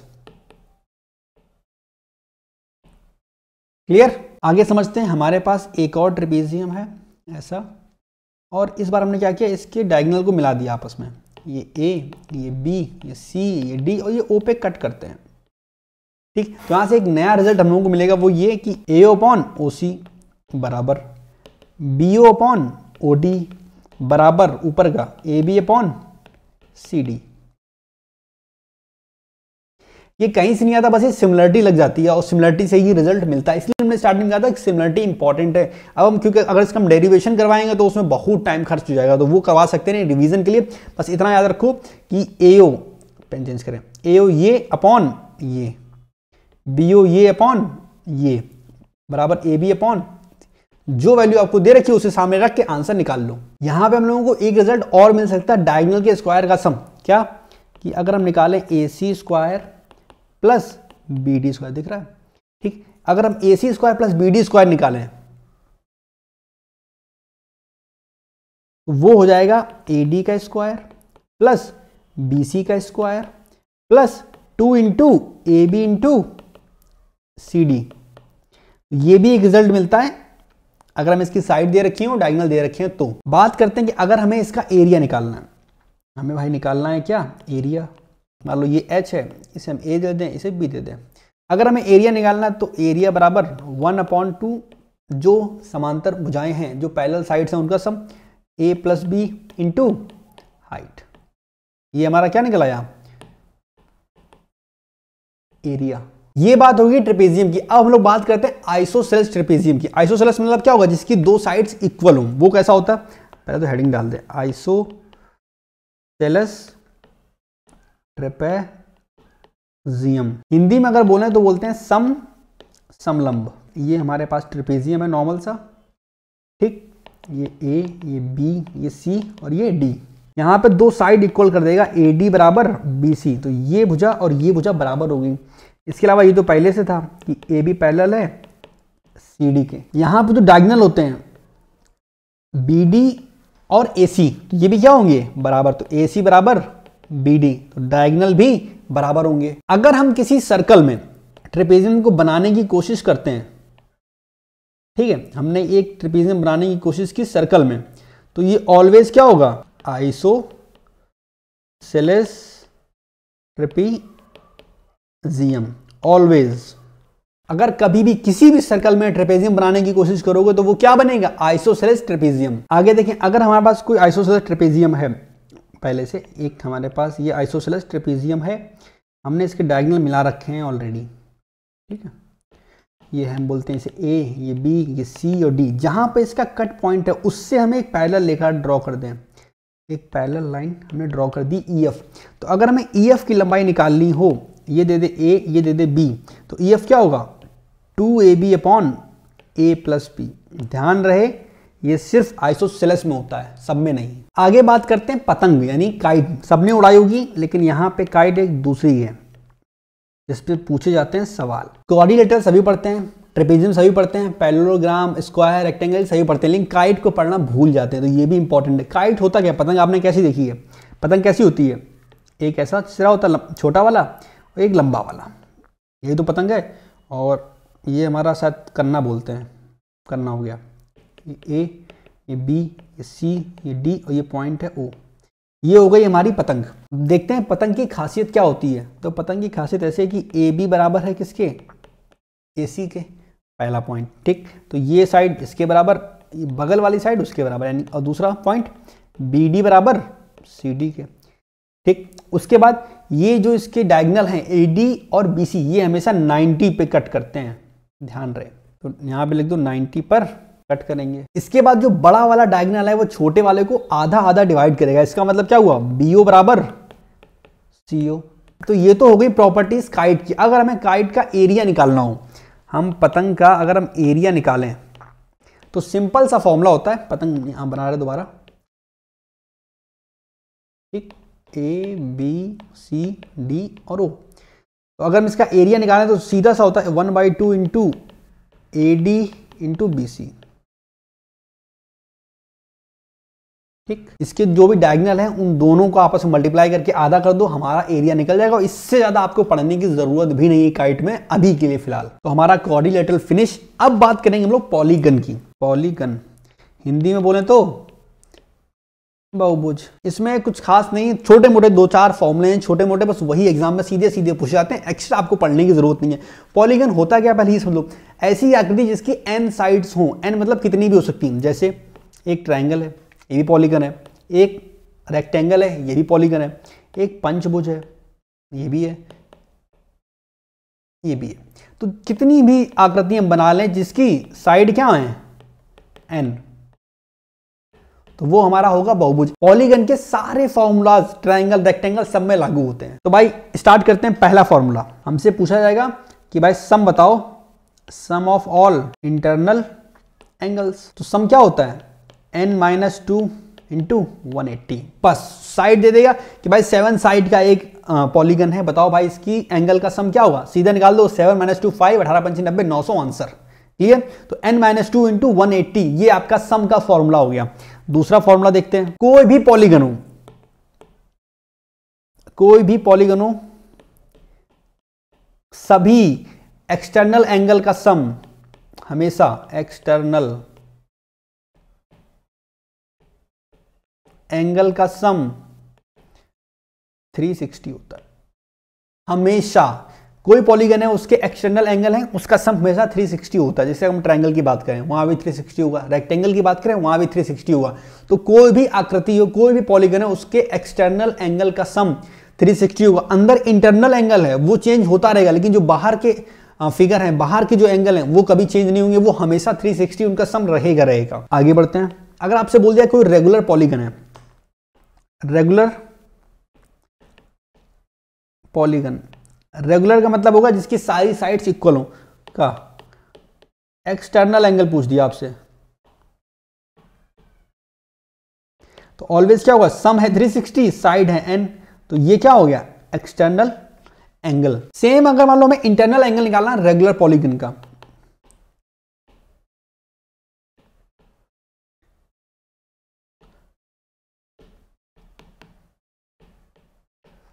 internal angle निकालना है।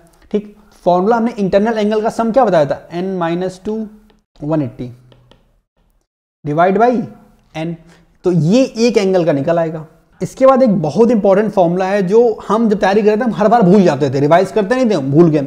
फॉर्मूला था कि भाई किसी भी पॉलीगन में डायगोनल कितने होंगे, डायगोनल अगर निकालने हैं तो कितने होंगे। बहुत सिंपल सा फॉर्मूला है, n-3/2। और इसे आप कहीं भी रख के चेक कर लो। चलो हम इसे चेक करते हैं। n-3/2 हम इसे रखते हैं ट्रायंगल में। ट्रायंगल में एक भी डायगोनल नहीं होता, होता है 0। अगर यहाँ पे तुम n की जगह 3 रखोगे तो 3-3 0, ऑटोमेटिक 0 बन गया। ठीक, अगर हम इसे रखते हैं रेक्टेंगल में, रेक्टेंगल में 2 डायगोनल होते हैं, n की वैल्यू जाएगी 4। 4 इंटू 4 माइनस 3/2, 4 में 3 गया, 1 बचा, 4/2 2। तो मतलब हर जगह ये फॉलो होगा आपका डायगोनल का फॉर्मूला। बात कर लेते हैं समबाहुभुज के यानी कि रेगुलर पॉलीगन के पेरीमीटर की यानी परिमाप की। परिमाप क्या होता है? जितनी साइड है और एक साइड की वैल्यू। तो पेरीमीटर अगर हम निकालेंगे तो n साइड है और एक की वैल्यू a, तो n इंटू a, ये हमारा वो हो गया। अगला फॉर्मूला हमारा है इसके एरिया का। भाई तो एरिया का फॉर्मूला थोड़ा सा इंपॉर्टेंट है, क्योंकि अगर आपको ये फॉर्मूला नहीं आता तो फिर आपको कहीं ना कहीं दिक्कत हो जाएगी। सिंपल सा फॉर्मूला है, लेकिन अगर भूल गए तो फिर कुछ नहीं कर सकते एग्जाम में। फॉर्मूला है n into A square by 4 into cos 180/n। बस ये फॉर्मूला है हमारा, आखिरी फॉर्मूला था पॉलीगन का।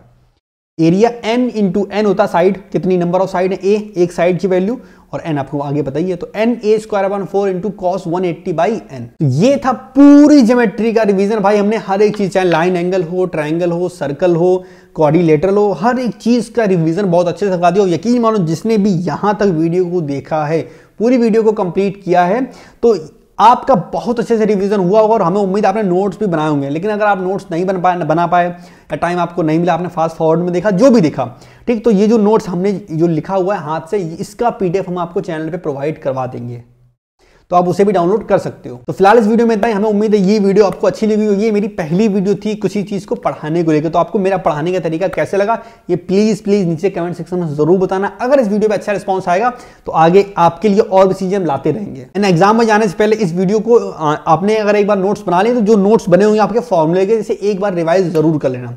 तो फिलहाल इस वीडियो में इतना ही। हमें उम्मीद है वीडियो आपको अच्छी लगी होगी। अगर वीडियो अच्छी लगी तो वीडियो को लाइक कर दो। अगर आप चैनल पर नए हो तो चैनल को सब्सक्राइब कर दो। हम मिलेंगे नेक्स्ट वीडियो में, तब तक के लिए टेक केयर, बाय बाय, मजा करो, ऐश करो, खुश रहो, खुश रखो, बाय।